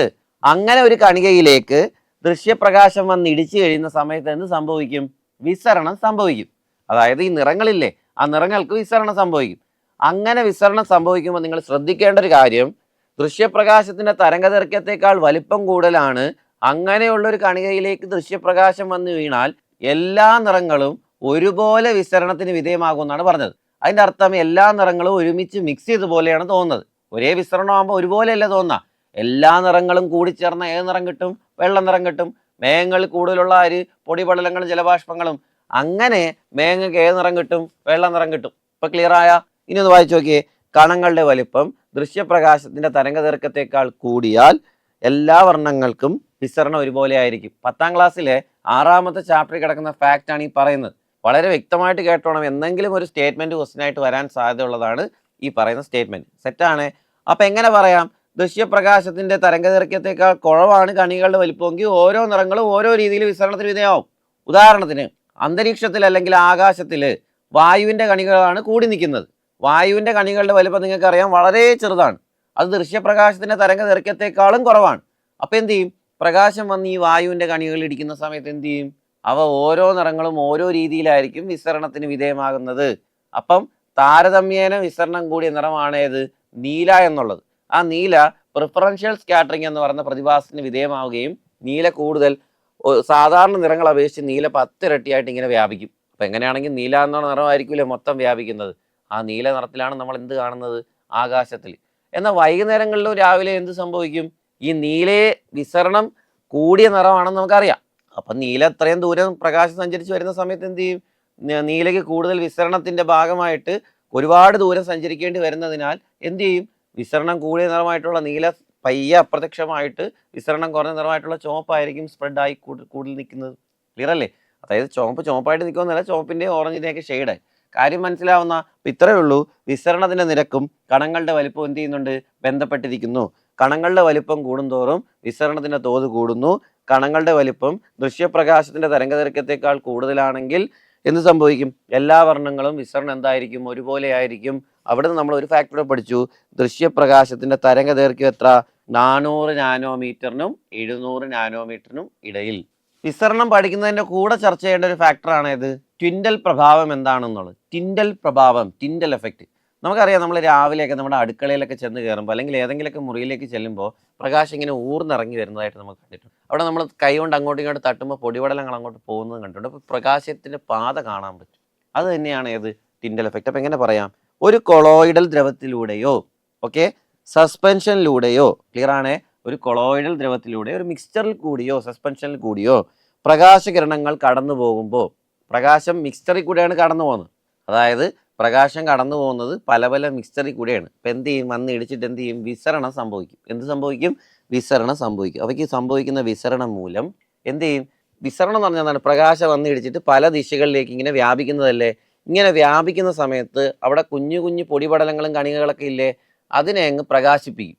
അപ്പം ഇങ്ങനെ വന്നു, പ്രകാശിപ്പിച്ചു, വീണ്ടും വന്നു, പ്രകാശിപ്പിച്ചു. അപ്പം അത് നോക്കുമ്പോൾ എന്ത് ചെയ്യും? പ്രകാശം ഇങ്ങനെ ഒഴി വരുന്ന പോലെ പോകുന്നു. അതൊരു പാത പോലെ കാണാൻ പറ്റും. ക്ലിയർ ആണേ? അപ്പം ഇവിടെ പഠിക്കേണ്ട കാര്യം എന്താണെന്നറിയോ? ട്വിൻഡൽ പ്രഭാവത്തിന് കാരണം ആരാണ്? വിസരണമാണ്. ട്വിൻഡൽ പ്രഭാവത്തിന് കാരണം വിസരണം. ഇനി നമുക്കൊന്ന് വായിക്കാം. ഒരു കൊളോയിഡൽ ദ്രവത്തിലൂടെയോ സസ്പെൻഷനിലൂടെയോ പ്രകാശകിരണങ്ങൾ കടന്നു പോകുമ്പോൾ അവയ്ക്ക് സംഭവിക്കുന്ന വിസരണം മൂലം വളരെ ചെറിയ കണികകൾ പ്രകാശിതമാകുന്നു. പ്രകാശിപ്പിക്കുകയാണ് അവരാ. അതുകൊണ്ട് എന്ത് ചെയ്യാം? പ്രകാശത്തിന്റെ സഞ്ചാരപാത ദൃശ്യമാകുന്നു. കൊളോയിഡിലെ കണികകളുടെ വലിപ്പം കൂടുന്തോറും വിസരണത്തിന്റെ തീവ്രത, നമ്മൾ നേരത്തെ പറഞ്ഞില്ലേ, കണികകളുടെ വലിപ്പം കൂടുന്തോറും വിസരണത്തിന്റെ തോത് എന്ത് ചെയ്യും? കൂടും. അതുപോലെ കൊളോയിഡിലെ കണികകളുടെ വലിപ്പം കൂടുന്തോറും വിസരണത്തിന്റെ തീവ്രത എന്ത് ചെയ്യുന്നു? കൂടുന്നു. ഒറ്റ വാക്കി ചോദിച്ചാൽ ട്വിൻഡൽ പ്രഭാവത്തിന് കാരണം വിസരണം. പ്രകാശത്തിന്റെ 2 പ്രതിഭാസങ്ങൾ നമ്മൾ കൈകാര്യം ചെയ്തു. ഏതൊക്കെ? പ്രകീർണനവും വിസരണവും. അതൊരുവിധം വ്യക്തമായി എന്നാണ് വിശ്വസിക്കുന്നത്. അതുപോലെ തന്നെ നമ്മൾ പോകുന്നത് അതിലാണ് അടുത്ത പ്രകാശ പ്രതിഭാസത്തിലേക്കാണ്. ഏതാണ്? അപവർത്തനം എന്ന പ്രതിഭാസത്തിലേക്കാണ്. അപവർത്തനത്തിന്റെ ഇംഗ്ലീഷ് പദം എന്ന് പറയുന്നത് റിഫ്രാക്ഷൻ ആണ്. LD ആണ്. അതിനാൽ തന്നെ മലയാള പദം മാത്രമേ ചോദിക്കൂ എന്ന് നമുക്ക് ഉറപ്പ് പറയാൻ പറ്റത്തില്ല. കാരണം പല പരീക്ഷകൾക്കും ഇംഗ്ലീഷ് പദങ്ങൾ കൂടി LD പോലുള്ള 10th ലെവൽ പരീക്ഷകളിൽ ഉൾപ്പെടുത്തിയിട്ടുണ്ട്. കാരണം റിഫ്രാക്ഷൻ ഉൾപ്പെടുത്തിയിട്ടുണ്ട്, അതുപോലെ അപവർത്തനവും. അപ്പോൾ രണ്ടിൻ്റെയും ഇംഗ്ലീഷും മലയാളം പദങ്ങൾ ഓർത്തിരിക്കുന്നത് വളരെ നല്ലതായിരിക്കും. അപ്പോൾ അപവർത്തനമൊന്നും റിഫ്രാക്ഷൻ എന്നും ചോദിച്ചിട്ടുണ്ട്. ഓക്കെയാണ്. എന്താണ് അപവർത്തനം? ഓക്കെയാണ്. നമ്മളൊരു കണ്ണട എടുത്ത് കണ്ണിൽ വയ്ക്കുന്നു എന്ന് സങ്കല്പിക്കുക. കണ്ണട എടുത്ത് കണ്ണിൽ വയ്ക്കുന്നു. നിങ്ങൾ ശ്രദ്ധിച്ചിട്ടില്ലേ? നമ്മൾ വയ്ക്കുന്ന സമയത്ത് ചിലപ്പോൾ അടുത്തുള്ള കാഴ്ച അകലെയായിട്ട് തോന്നും, അകലെയുള്ള കാഴ്ച അടുത്തായിട്ട് തോന്നും. ശരിയല്ലേ? ക്ലിയർ അല്ലേ? നമ്മൾ നേരിട്ട് അനുഭവിച്ചറിഞ്ഞിട്ടുള്ളൊരു കാര്യമാണ്. എങ്ങനെയായിരിക്കും ഇത് സാധ്യമാക്കുന്നത്? അതായത് വായു എന്ന മാധ്യമത്തിൽ കൂടി പ്രകാശം, ലെൻസ് എന്ന് പറയുന്നത് ഗ്ലാസ് ആണ്, അപ്പോൾ വായു എന്ന മാധ്യമത്തിൽ കൂടി കടന്നുപോയ പ്രകാശം ഗ്ലാസ് എന്ന മാധ്യമത്തിനകത്തുകൂടി പോയ സമയത്ത് ആ പ്രകാശപാതയ്ക്ക് നേരെ പൊയ്ക്കൊണ്ടിരുന്ന ആ പ്രകാശപാതയ്ക്ക് ഏതോ രീതിയിൽ വ്യതിചലനം സംഭവിച്ചു, ദിശാമാറ്റം സംഭവിച്ചു. ക്ലിയർ അല്ലേ? അങ്ങനെ രണ്ട് മാധ്യമങ്ങളിൽ കൂടി പ്രകാശരശ്മി കടക്കുന്ന സമയത്ത് ഈ പ്രകാശപാതയ്ക്ക് ഉണ്ടാകുന്ന വ്യതിയാനത്തെ വിളിക്കുന്ന പേരാണേത്? അപവർത്തനം. ക്ലിയർ ആണല്ലോ? എന്നൊന്ന് നോക്കിക്കേ. വ്യത്യസ്ത മാധ്യമങ്ങളിൽ കൂടി സഞ്ചരിക്കുമ്പോൾ പ്രകാശപാതയ്ക്കുണ്ടാകുന്ന വ്യതിയാനം, വ്യത്യസ്ത മാധ്യമങ്ങളിൽ കൂടി സഞ്ചരിക്കുമ്പോൾ പ്രകാശപാതയ്ക്കുണ്ടാകുന്ന വ്യതിയാനമാണ് ഏത്? അപവർത്തനം. ഓക്കെ ആണേ? ആദ്യം പഠിക്കേണ്ടത് എന്താണ് അപവർത്തനം എന്നുള്ളത്. അത് നമ്മൾ പഠിച്ചു കഴിഞ്ഞു. ഇനി വലിയ വലിയ കാര്യങ്ങൾ നമുക്ക് പറ്റുന്ന രീതിയിൽ പഠിക്കാം, അതിലടുത്തേക്ക്. ഓക്കെയാണ്. ഇനി ഇതുമായി ബന്ധപ്പെടുത്തി PSC എന്തെങ്കിലും എക്സാമ്പിളുകൾ ചോദിച്ചിട്ടുണ്ടോ? ഉണ്ട്. വളരെ ശ്രദ്ധിച്ച് കേട്ടോണം. ഒന്ന് ടെക്സ്റ്റിൽ എക്സാമ്പിളാണ്. നക്ഷത്രങ്ങളുടെ മിന്നിത്തിളക്കത്തിന് കാരണം. കാര്യം പറയാൻ പറ്റുമോ? നക്ഷത്രങ്ങളിൽ നിന്നുള്ള പ്രകാശം കടന്നു വരുന്ന സമയത്ത് ഈ വായു പല ലെയറായിട്ടാണ് ഇങ്ങനെ കിടക്കുന്നത്, അല്ലേ? അങ്ങനെ ഓരോ ലെയറിൽ കൂടെയും പ്രകാശം, സാന്ദ്രതാ വ്യത്യാസമുള്ള പല ലെയറാണ്. സാന്ദ്രതാ വ്യത്യാസം എങ്ങനെയാണെന്ന് മുമ്പോട്ട് പോകുമ്പോൾ പറഞ്ഞുതരാം. ഈ സാന്ദ്രതാ വ്യത്യാസമുള്ള ഓരോ ലെയറിൽ കൂടെ ഇങ്ങനെ വരുന്ന സമയത്ത് പ്രകാശപാതയ്ക്ക് എന്തുണ്ടാവും? തുടർച്ചയായി ദിശാമാറ്റങ്ങൾ ഇങ്ങനെ സംഭവിച്ചുകൊണ്ടിരിക്കും. ക്ലിയർ അല്ലേ? ആ ദിശാമാറ്റങ്ങളാണ് നമ്മുടെ നക്ഷത്രങ്ങളിലെ മിന്നിത്തിളക്കമായിട്ട് നമുക്ക് തോന്നുന്നത്. ഉറപ്പിച്ചാ? അപ്പൊ ആ നക്ഷത്രങ്ങളുടെ മിന്നിത്തിളക്കത്തിന് കാരണം ഏതാണ്? അത് അപവർത്തനമാണ്. നക്ഷത്രങ്ങളുടെ മിന്നിത്തിളക്കത്തിന് കാരണം ഏതാണ്? അപവർത്തനം. ഉറപ്പിച്ചേ. അടുത്തത്, ജലാശയത്തിന് യഥാർത്ഥത്തിലുള്ളതിനേക്കാൾ ആഴം കുറവാണ് എന്ന് തോന്നുന്നു, അല്ലെങ്കിൽ തോന്നുന്നത്. നമ്മൾ വെയിലടിക്കുന്ന സമയത്ത് നമ്മൾ കുളത്തിൻ്റെ കരയിൽ ഇരിക്കുകയാണെന്ന് വിചാരിച്ചു. ഒരു ജലാശയത്തിൻ്റെ കരയിൽ അല്ലെങ്കിൽ കുളത്തിൻ്റെ കരയിൽ. ആ കുളത്തിലേക്ക് നമ്മൾ നോക്കുന്ന സമയത്ത് നമുക്ക് വെയിലടിക്കുന്ന സമയത്ത് അടുത്തട്ട് നല്ല വൃത്തിയായിട്ട് കാണാം. പക്ഷെ നിങ്ങൾ ശ്രദ്ധിച്ചിട്ടുണ്ടോ? ആ അടുത്തട്ട് നമുക്ക് വളരെ അടുത്തായിട്ടല്ലേ തോന്നുന്നത്? നിങ്ങൾക്ക് അറിയാവുന്ന പരിചിതമായ ഒരു കുളമാണെങ്കിൽ പോലും അതിൻ്റെ അടുത്തട്ട് സാധാരണഗതിയിൽ നിന്ന് കുറച്ച് ഉയർന്നതായിട്ടാണ് തോന്നുന്നത്, അല്ലേ? അപ്പം എന്ത് ചെയ്യും? അപ്പോൾ പെട്ടെന്ന് ഒരാൾ നോക്കും, അയ്യ അടിത്തട്ട് ഇത്രയേ ഉള്ളൂ, വലിയ ആഴമൊന്നും ഇല്ലാന്ന് പറഞ്ഞ് ഇറങ്ങുന്ന സമയത്ത് എന്തായിരിക്കും? ആഴം കാണും. എന്തായിരിക്കും അതിനൊരു കാരണം? വായുവിൽ നിന്ന് പ്രകാശം അതിലേക്ക് കടന്നപ്പോൾ എന്ത് ചെയ്തു? പ്രകാശപാത വളഞ്ഞപ്പോൾ അടുത്തട്ട് ഉയർന്നതായിട്ട് തോന്നി. ക്ലിയർ ആണേ? ഇത് എന്തുകൊണ്ട് ഇങ്ങനെ ഉയർന്നതായി തോന്നി നമുക്ക് പറയാം മുമ്പോട്ട് പോകുമ്പോൾ, കാരണം അതിനൊരു ചിത്രീകരണത്തിൻ്റെ ആവശ്യമുണ്ട്. പക്ഷെ നമ്മൾ എക്സാമ്പിൾ ആദ്യം പഠിക്കുന്നതുകൊണ്ടാണ് ഇത് പഠിക്കുന്നത്. ഓക്കെ അല്ലേ? അപ്പോൾ ജലാശയത്തിന് യഥാർത്ഥത്തിലുള്ളതിനേക്കാൾ ആഴം കുറവാണെന്ന് തോന്നുന്നതിന് കാരണം ഏതാണ്? അത് അപവർത്തനമാണ്. അതുപോലെ സൂര്യോദയത്തിന് മുന്നേയും സൂര്യാസ്തമയ ശേഷവും അല്പസമയം സൂര്യനെ കാണാൻ കഴിയുന്നത്. ഓക്കെയാണ്? ഇത് മൂന്നും പ്രീവിയസ് ആണ്, ടെക്സ്റ്റ് ബുക്കിലുള്ളതുമാണ്. വളരെ ശ്രദ്ധിച്ച് കേട്ടോ. സൂര്യോദയത്തിന് മുന്നേയും സൂര്യാസ്തമയ ശേഷവും സൂര്യനെ അല്പസമയം കാണാൻ കഴിയുന്നതിന് കാരണം. ഇപ്പം ഏതൊക്കെ പറയാം? നക്ഷത്രങ്ങളുടെ മിന്നിത്തിളക്കത്തിന് കാരണം, ജലാശയത്തിന് യഥാർത്ഥത്തിലുള്ളതിനേക്കാൾ ആഴം കുറവാണെന്ന് തോന്നുന്നതിന് കാരണം, സൂര്യോദയത്തിന് മുന്നേയും സൂര്യാസ്തമയ ശേഷവും സൂര്യനെ അല്പസമയം കാണാൻ കഴിയുന്നതിന് കാരണം. ഓക്കെയാണേ? ഇനി നിങ്ങൾ പറയേണ്ട ഒരു ഉത്തരവാണ്. എന്തെന്നറിയോ? മഴവില്ലിൽ നടക്കുന്ന പ്രകാശ പ്രതിഭാസങ്ങൾ നമ്മൾ പഠിച്ചു 3 അപവർത്തനം, പ്രകീർണനം, ആന്തരിക പ്രതിപതനം. ഉറപ്പാണേ? അപ്പോൾ മഴവില്ല് നടക്കുന്ന പ്രകാശ പ്രതിഭാസങ്ങൾ 3 അപവർത്തനം, പ്രകീർണനം, ആന്തരിക പ്രതിപതനം. എന്നിട്ട് നിങ്ങൾ ശ്രദ്ധിച്ചില്ലേ, രാവിലെയും വൈകുന്നേരങ്ങളിലുമാണ് മഴവില്ല് കാണാൻ കഴിയുന്നത്. മഴയുള്ള സമയത്ത്, പ്രകാശമുള്ള സമയത്ത് രാവിലെയും വൈകുന്നേരങ്ങളിലും. അതെന്താണ്? ഉച്ച സമയത്ത് എന്ത് പറ്റി? ഉച്ച സമയത്ത് എന്ത് പറ്റിയെന്ന് ചോദിച്ചാൽ പ്രകാശം ലംബമായി പതിക്കും. എങ്ങനെ പതിക്കും? ലംബമായി പതിക്കും. അപ്പോൾ ഇവിടെ എന്താണെന്നറിയോ? ഈ പ്രകാശം ലംബമായി പതിക്കുന്ന സന്ദർഭങ്ങളിൽ അപവർത്തനം സംഭവിക്കില്ല. ക്ലിയർ ആണോ? അപ്പം എങ്ങനെ പറയണം? പ്രകാശം കുത്തനെ പതിക്കുമ്പോൾ, നട്ടുച്ച എന്ന് പറയുമ്പോൾ പ്രകാശം നേരെ കുത്തനല്ലേ പതിക്കുന്ന, പ്രകാശം ലംബമായി പതിക്കുന്ന സന്ദർഭങ്ങളിൽ എന്തുണ്ടാവത്തില്ല? അപവർത്തനം സംഭവിക്കില്ല. അപവർത്തനം സംഭവിച്ചില്ലെങ്കിൽ മഴവില്ലിനെന്ത്? മഴവില്ലിൽ ആദ്യം നടക്കേണ്ടത് ഏതാണ്? അപവർത്തനം. ക്ലിയർ ആണോ? നട്ടുച്ച സമയങ്ങളിൽ മഴവില്ല് രൂപീകരിക്കാത്തതിന് കാരണം നട്ടുച്ച സമയങ്ങളിൽ പ്രകാശം ലംബമായി പതിക്കുന്നു. അതിനാൽ തന്നെ ആ സന്ദർഭത്തിൽ എന്തുണ്ടാവില്ല? അപവർത്തനം സംഭവിക്കില്ല. സെറ്റ്. ഓക്കെ ആണേ? ഇതുവരെ വളരെ വ്യക്തമാണ് എങ്കിൽ നമ്മളൊരു ചിത്രത്തിൻ്റെ സഹായം തേടാൻ പോവുകയാണ്. നിങ്ങൾക്ക് ചിത്രത്തിലേക്ക് കിടക്കാം. ഇവിടെ നോക്കിക്കേ. ഇവിടെ രണ്ട് മാധ്യമങ്ങളുണ്ട്. ഉറപ്പിച്ചേ, വായു ഉണ്ട്, ജലമുണ്ട്. ഉറപ്പിച്ച് പഠിച്ചാൽ മതി. വായു ഉണ്ട്, ജലമുണ്ട്. സെറ്റല്ലേ? അങ്ങനെ രണ്ട് മാധ്യമങ്ങളുണ്ട്. അപ്പൊ ആ രണ്ട് മാധ്യമങ്ങളുണ്ടെങ്കിൽ എന്തായിരിക്കും നടക്കുന്നത്? ഞാൻ പഠിച്ച പ്രകാരം അപവർത്തനം സംഭവിച്ചു. ക്ലിയർ ആണ്? അപ്പൊ ഞാൻ പറയണേ, വായുവിൽ നിന്ന് പ്രകാശരശ്മി, ഓക്കെ ആണേ, വായുവിൽ നിന്ന് പ്രകാശരശ്മി ജലത്തിലേക്ക് കടക്കാൻ വേണ്ടി ശ്രമിക്കുകയാണ്. ഇപ്പോൾ വന്ന് പതിക്കുകയാണ്. ഓക്കെ ആണേ, വായുവിൽ നിന്ന് ജലത്തിലേക്ക് കടക്കാൻ ശ്രമിക്കുകയാണ്, വന്ന് പതിക്കുകയാണ്. അതുകൊണ്ട് തന്നെ ഈ രശ്മിയെ വിളിക്കുന്ന പേരാണ് പതനരശ്മി. ഉറപ്പിച്ചേ? അപ്പൊ ഈ വന്ന് വീഴുന്ന ഈ രശ്മിയെ വിളിക്കുന്ന പേരാണ് ഏത് രശ്മി? പതനരശ്മി. ഉറപ്പിച്ച? എങ്ങനെയാണെങ്കിൽ ഇവിടെ ശ്രദ്ധിച്ചോണേ, വായു, ജലം. ഉറപ്പിച്ചേ?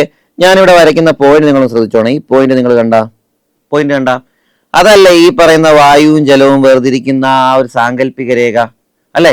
ആ സാങ്കല്പിക രേഖയിൽ ഒരു പോയിന്റിലല്ലേ വന്ന് ഇടിച്ചത്? അതിനെ വിളിക്കുന്ന പേരാണ് വിഭജനതലം.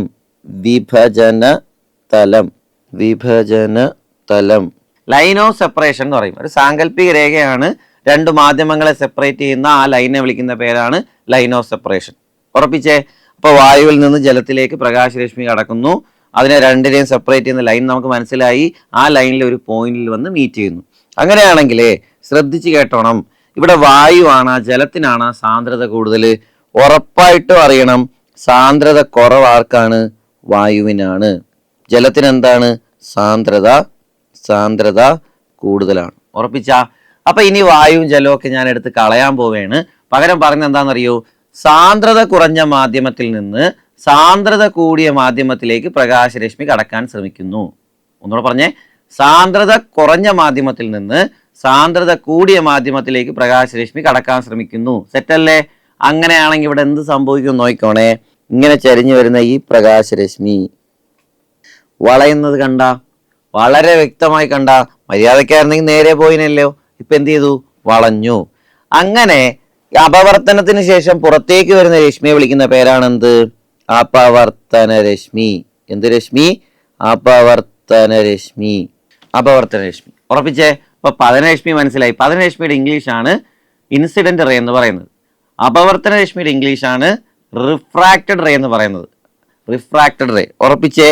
അങ്ങനെയാണെങ്കിൽ ശ്രദ്ധിച്ച് കേട്ടോണേ, ഈ പതനരശ്മിയും പ്രതിപതനരശ്മിയും മീറ്റ് ചെയ്യുന്ന ഈ പോയിന്റ് സങ്കല്പിച്ച ഈ പോയിന്റ്, അവിടെ നമ്മളൊരു നോർമൽ സങ്കല്പിച്ചില്ലേ? അയാളെ ഒന്നെങ്കിൽ നോർമൽ എന്ന് വിളിക്കാം, അല്ലെങ്കിൽ ലംബം എന്ന് വിളിക്കാം. എന്നത് വിളിക്കാം?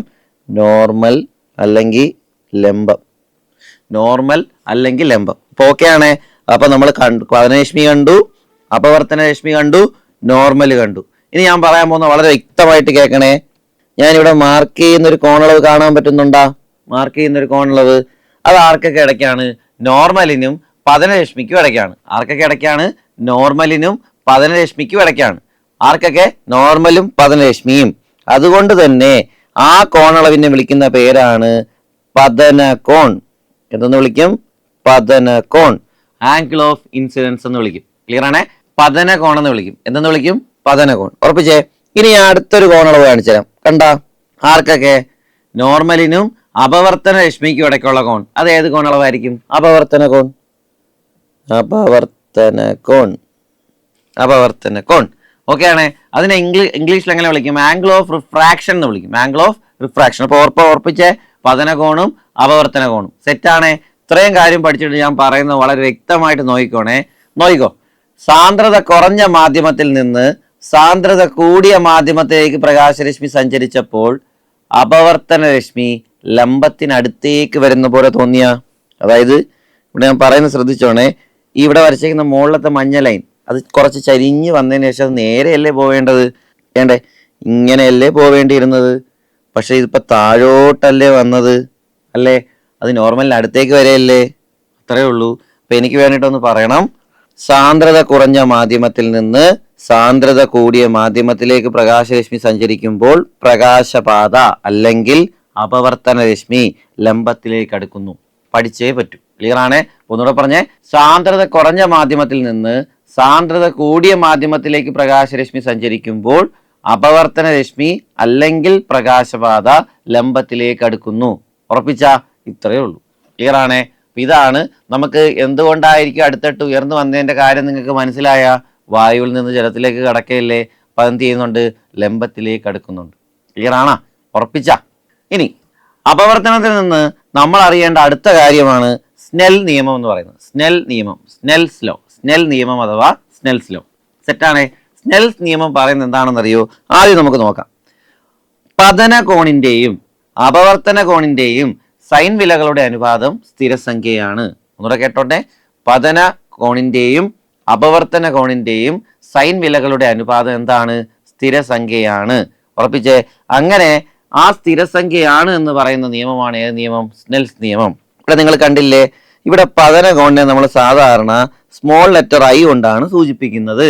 തന്നെ അപവർത്തന കോണിനെ സാധാരണ 6 കൊണ്ടാണ് സൂചിപ്പിക്കുന്നത്, സ്മോൾ ലെറ്റർ 6 കൊണ്ട്.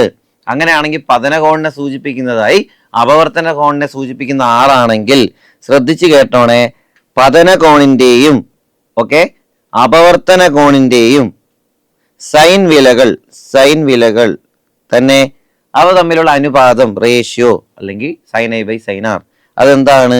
ഒരു സ്ഥിരസംഖ്യയാണ്. പഠിച്ച് ഓക്കെ ആണല്ലോ. Sine i by sine r സമം കോൺസ്റ്റന്റ്. തീർന്നു. ഇതാണ് സ്നെൽസ് നിയമം. അപ്പൊ എങ്ങനെ പറയാം? പതന കോണിന്റെയും അപവർത്തന കോണിന്റെയും സൈൻ വിലകളുടെ അനുപാതം എന്താണ്? സ്ഥിരസംഖ്യയാണ്. ഇതറിയപ്പെടുന്ന നിയമമാണ് ഏത് നിയമം? സ്നെൽസ് നിയമം. അതുപോലെ ഈ സ്ഥിരസംഖ്യ അറിയപ്പെടുന്ന പേര് കണ്ട റിഫ്രാക്റ്റീവ് ഇൻഡെക്സ് എന്നാണ്, അപവർത്തനാങ്കം എന്നാണ്. ഈ സ്ഥിരസംഖ്യ അറിയപ്പെടുന്ന പേരാണ് അപവർത്തനാങ്കം അഥവാ റിഫ്രാക്റ്റീവ് ഇൻഡെക്സ്. സൂചിപ്പിക്കുന്ന അക്ഷരം എന്താണ്? എൻ എന്ന അക്ഷരമാണ്. സൂചിപ്പിക്കുന്ന അക്ഷരം ഏതാണ്? എൻ.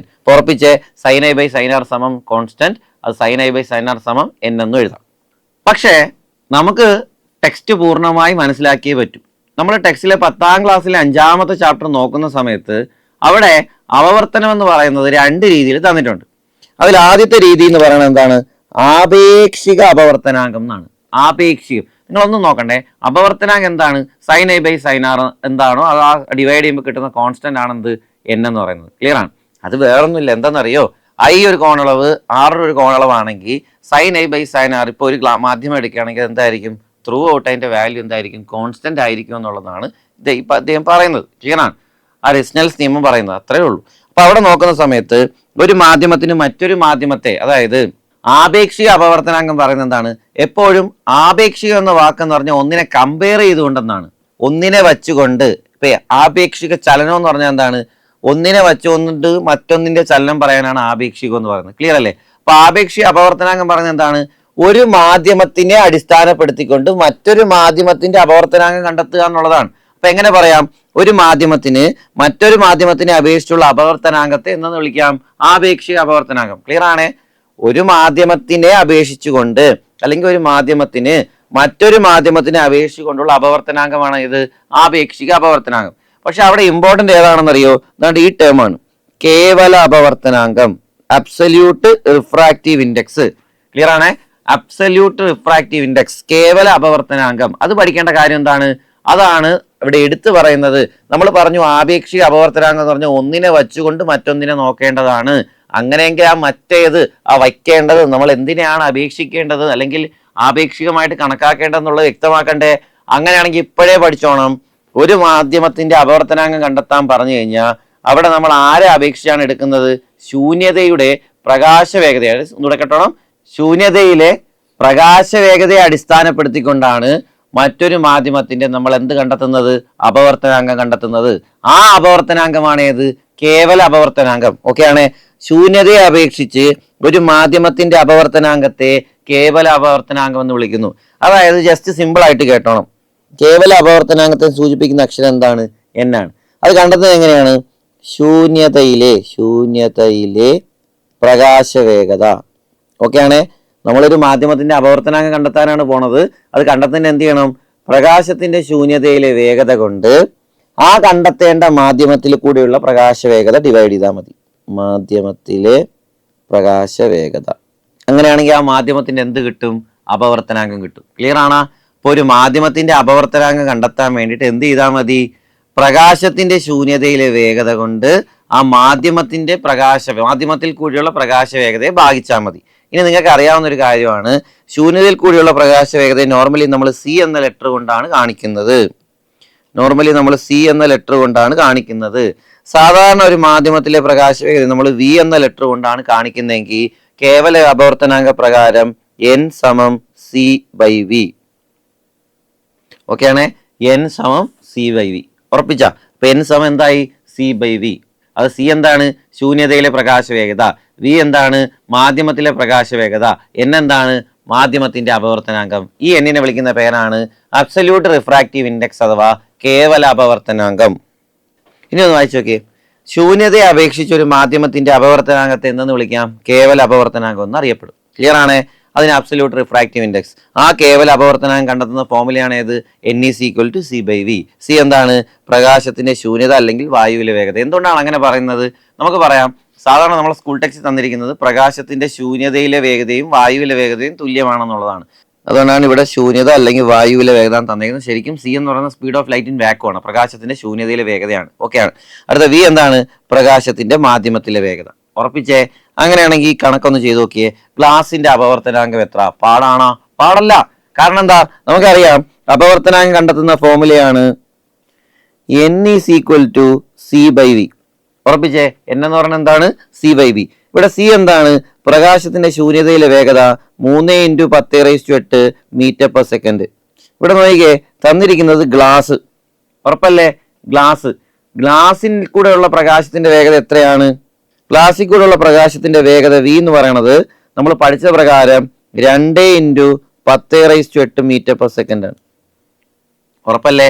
ഇപ്പൊ c യു ആയി, v യു ആയി. So the value of n എന്താണ്? 3 × 10⁸ മീറ്റർ/സെക്കൻഡ് ബൈ 2 × 10⁸. 3 ഇവിടെ 10⁸ 10⁸ വെട്ടിപ്പോവും. 3/2 എന്ന് പറയുന്നത് എത്ര? 1.5. ഇവിടെ ശ്രദ്ധിക്കേണ്ടതെന്ന് അറിയോ? പല ടൈപ്പ് ഗ്ലാസ് ഉണ്ട്. പല ടൈപ്പ് ഗ്ലാസ്സിൽ കൂടെയുള്ള പ്രകാശത്തിന്റെ വേഗത ചെറിയ ചെറിയ വേരിയേഷൻസ് ഉണ്ട്. അപ്പൊ ഏകദേശം ഒരു ഗ്ലാസിന്റെ ഏകദേശം അപവർത്തനാങ്കം എത്ര കിട്ടും? 1.5. ഇപ്പൊ ഇങ്ങനെ ഒരു കണക്ക് കിട്ടിയാലും ചെയ്യാൻ പറ്റുമല്ലോ. ജസ്റ്റ് എന്ത് ചെയ്താൽ മതി? കേവല അപവർത്തനാങ്കം n സമം എന്താണ്? c/v ആണ്. c എന്താണ്? പ്രകാശത്തിന്റെ ശൂന്യതയിലെ വേഗതയാണ്. v എന്താണ്? പ്രകാശത്തിന്റെ മാധ്യമത്തിലെ വേഗതയാണ്. ഓക്കെ ആണേ. അപവർത്തനവുമായി ബന്ധപ്പെട്ട സ്കൂൾ പാഠപുസ്തകത്തിൽ തന്നിട്ടുള്ള പൂർണ്ണമായ എല്ലാ വിവരങ്ങളും നമ്മൾ പഠിച്ചു കഴിഞ്ഞു. ഇനി നമുക്ക് വേണ്ടത് പൂർണ്ണ ആന്തരിക പ്രതിപതനമാണ്. പൂർണ്ണ ആന്തരിക പ്രതിപതനം എന്ന് പറയുന്നത് ടോട്ടൽ ഇന്റേണൽ റിഫ്ലക്ഷൻ. ശ്രദ്ധിച്ചോണേ. അപ്പം ഞാൻ നേരത്തെ പറഞ്ഞത് ഓർമ്മയുണ്ടാ? സാന്ദ്രത കൂടിയ ഒരു മാധ്യമത്തിൽ നിന്ന് സാന്ദ്രത കുറഞ്ഞ മാധ്യമത്തിലേക്ക് പ്രകാശരശ്മി സഞ്ചരിക്കുന്ന സമയത്ത് പ്രകാശപാത എന്ത് ചെയ്യും? അല്ലെങ്കിൽ അപവർത്തന രശ്മിയും ലംബത്തിലേക്ക് അടുക്കുന്നു എന്നാണ് പറഞ്ഞത്. ഇത് തലയിലുണ്ടല്ലോ. ഇനി ഞാൻ ഈ പറയുന്ന ചിത്രങ്ങൾ നോക്കണം. അപ്പോൾ നോക്കിക്കോണേ, ഇവിടെ നിന്ന് ശ്രദ്ധിച്ചു കേട്ടോണം. ഒരു പ്രകാശരശ്മി ജലത്തിൽ നിന്ന് വായുവിലേക്ക് കടക്കാൻ ശ്രമിക്കുകയാണ്. ഉറപ്പിച്ചോണേ, ഒരു പ്രകാശരശ്മി ജലത്തിൽ നിന്ന് വായുവിലേക്ക് കടക്കാൻ ശ്രമിക്കുകയാണ്. അപ്പൊ നേരത്തെ നമ്മൾ പറഞ്ഞില്ലേ, വായു എന്ന് പറഞ്ഞത് സാന്ദ്രത കുറഞ്ഞ മാധ്യമമായിരുന്നു. സാന്ദ്രത കുറഞ്ഞ മാധ്യമം. ജലമെന്ന് പറഞ്ഞത് സാന്ദ്രത കൂടിയ മാധ്യമം. അപ്പൊ ഇവിടെ എന്താണ് സംഭവിക്കുന്നത്? സാന്ദ്രത കൂടിയ മാധ്യമത്തിൽ നിന്ന് സാന്ദ്രത കുറഞ്ഞ മാധ്യമത്തിലേക്ക് കടക്കാനാണ് ശ്രമിക്കുന്നത്. ക്ലിയർ ആണേ? സാന്ദ്രത കൂടിയ മാധ്യമത്തിൽ നിന്ന് സാന്ദ്രത കുറഞ്ഞ മാധ്യമത്തിലേക്ക് കടക്കാനാണ് ശ്രമിക്കുന്നത്. ഉറപ്പിച്ചേ. അങ്ങനെയാണെങ്കിൽ സാന്ദ്രത കുറഞ്ഞിടത്തുനിന്ന് കൂടിയിടത്തേക്ക് വന്നപ്പം പ്രകാശപാതം അല്ലെങ്കിൽ അപവർത്തനരശ്മി ലംബത്തോട്ട് അടുത്തെങ്കിൽ, ഇനി സാന്ദ്രത കൂടിയിടത്തുനിന്ന് കുറഞ്ഞിടത്തേക്ക് പോകുമ്പോഴാ ലംബത്തിൽ നിന്ന് അകലും. ഇത്രയേ ഉള്ളൂ. ലംബത്തിൽ നിന്ന് അകലും. ഓക്കെ ആണേ. നമുക്ക് വേണമെങ്കിൽ ഒരു റെഫറൻസ് എടുക്കാം. ഇൻ കേസ് ഈ പ്രകാശരശ്മി ഇങ്ങനെയല്ലേ പോകേണ്ടിയിരുന്നത്, പക്ഷെ ഇപ്പൊ പോയത് എന്താണ്? അവിടുന്ന് അകന്നല്ലേ. ഇത്രയേ ഉള്ളത്. അപ്പൊ എന്ത് പറയാം? സാന്ദ്രത കൂടിയ മാധ്യമത്തിൽ നിന്ന് സാന്ദ്രത കുറഞ്ഞ മാധ്യമത്തിലേക്ക് കടക്കുന്ന സമയത്ത് പ്രകാശരശ്മി ലംബത്തിൽ നിന്ന് അകലുന്നെന്ന് പറയാം. അതുപോലെ പൂർണ്ണ ആന്തരിക പ്രതിപതനം സംഭവിക്കണമെങ്കിൽ ആദ്യം നടക്കേണ്ട കാര്യം എന്താണെന്നറിയോ? സാന്ദ്രത കൂടിയ മാധ്യമത്തിൽ നിന്ന് സാന്ദ്രത കുറഞ്ഞ മാധ്യമത്തിലേക്ക് പ്രകാശരശ്മി സഞ്ചരിച്ചിരിക്കണം. ആ കണ്ടീഷൻ സാറ്റിസ്ഫൈ ചെയ്തിട്ടുണ്ടാ? ഉണ്ട്. ഉറപ്പിച്ച സാറ്റിസ്ഫൈ ചെയ്തിട്ട് പഠിച്ചാൽ മതി. അപ്പൊ സാന്ദ്രത കൂടിയ മാധ്യമത്തിൽ നിന്ന് സാന്ദ്രത കുറഞ്ഞ മാധ്യമത്തിലേക്ക് പ്രകാശരശ്മി എന്ത് ചെയ്യണം? സഞ്ചരിച്ചു. ക്ലിയർ ആണ്? ഇനി ഞാൻ പറയുന്ന ഓരോന്നോരോന്നായിട്ട് പറഞ്ഞു തരണം. ഞാനിവിടെ ഒരു ഡോട്ട് ലൈൻ ഇട്ട് വരയ്ക്കുന്നുണ്ട്. ഈ ലൈൻ കണ്ട, ഈ ലൈൻ, ആ ലൈനാണ് എന്ത്? നോർമൽ. അങ്ങനെയാണെങ്കിൽ ഞാനിവിടെ ഒരു കോണളവ് മാർക്ക് ചെയ്യാം. ഇത് ഓർമ്മയുണ്ട്? എന്ത് കോണളവാണ്? നോർമലിനും പതനരശ്മിക്കും ഇടയ്ക്കുള്ള കോണളവാണ് ഏത്? പതനകോൺ. അതുപോലെ നോർമലിനും പ്രതിപതന രശ്മിക്കും ഇടയ്ക്കുള്ള കോണളവാണ് ഏത് കോൺ? അപവർത്തന കോൺ. ഓക്കെ ആണേ. ഇനി ഞാൻ ചെയ്യാൻ പോകുന്ന കാര്യം എന്താണെന്നറിയോ? നിലവില് ഞാൻ ഈ മാർക്ക് ചെയ്തിരിക്കുന്നതല്ലേ പതനകോൺ അല്ലേ? ആ പതനകോണിനെ ഞാനൊന്ന് കൂട്ടാൻ പോവുകയാണ്. അങ്ങനെ പതനകോൺ കൂട്ടുന്ന സമയത്ത് എൻ്റെ പ്രകാശരശ്മി ഏകദേശം ദേ ഇവിടെ എത്തിയെന്ന് വിചാരിച്ചോ. ഉറപ്പിച്ചാ കുറച്ചു നേരം കേട്ടിയാൽ മതി. അതായത് പതനകോണം എന്ന് പറഞ്ഞാൽ നോർമലി എന്നുള്ള കോണളവ് ഞാനൊന്ന് കൂട്ടി. അപ്പൊ ഒന്ന് മാർക്ക് ചെയ്ത് കാണിക്കാൻ പറഞ്ഞു കഴിഞ്ഞാൽ നിലവിൽ ഇതായിരിക്കും പതനകോൺ. മനസ്സിലായ?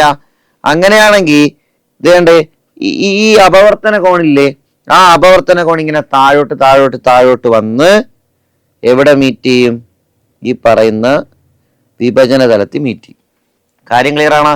അപ്പോൾ ഓർത്തോണം, അതേണ്ട ഈ പിങ്ക് മാർക്ക് ചെയ്തിരിക്കുന്നതാണ്. അതായത് ഞാൻ വേണമെങ്കിൽ എ എന്ന് മാർക്ക് ചെയ്യേ, പിങ്ക് കൊണ്ട് എ എന്ന് മാർക്ക് ചെയ്തതാണ് ഏത് കോൺ? നിലവിൽ പതനകോൺ. ഉറപ്പിച്ചേ. ഇനി ശ്രദ്ധിച്ചേക്കേണ്ട കാര്യമേ, ഞാനിവിടെ റെഡ് കൊണ്ട് മാർക്ക് ചെയ്യുന്ന ഒരു കോണളവ് എത്രയെന്നൊന്ന് നോക്കിയിട്ട് പറയണേ. നോർമലിനും ഈ അപവർത്തന രശ്മിക്കും ഇടയ്ക്കുള്ള കോണളവ് ഇപ്പം എത്ര ഡിഗ്രിയാണ്? 90 ഡിഗ്രി. ഉറപ്പിച്ചാ? ക്ലിയർ ആയിട്ട് കേട്ടാ? ക്രിസ്റ്റൽ ക്ലിയർ ആണ്.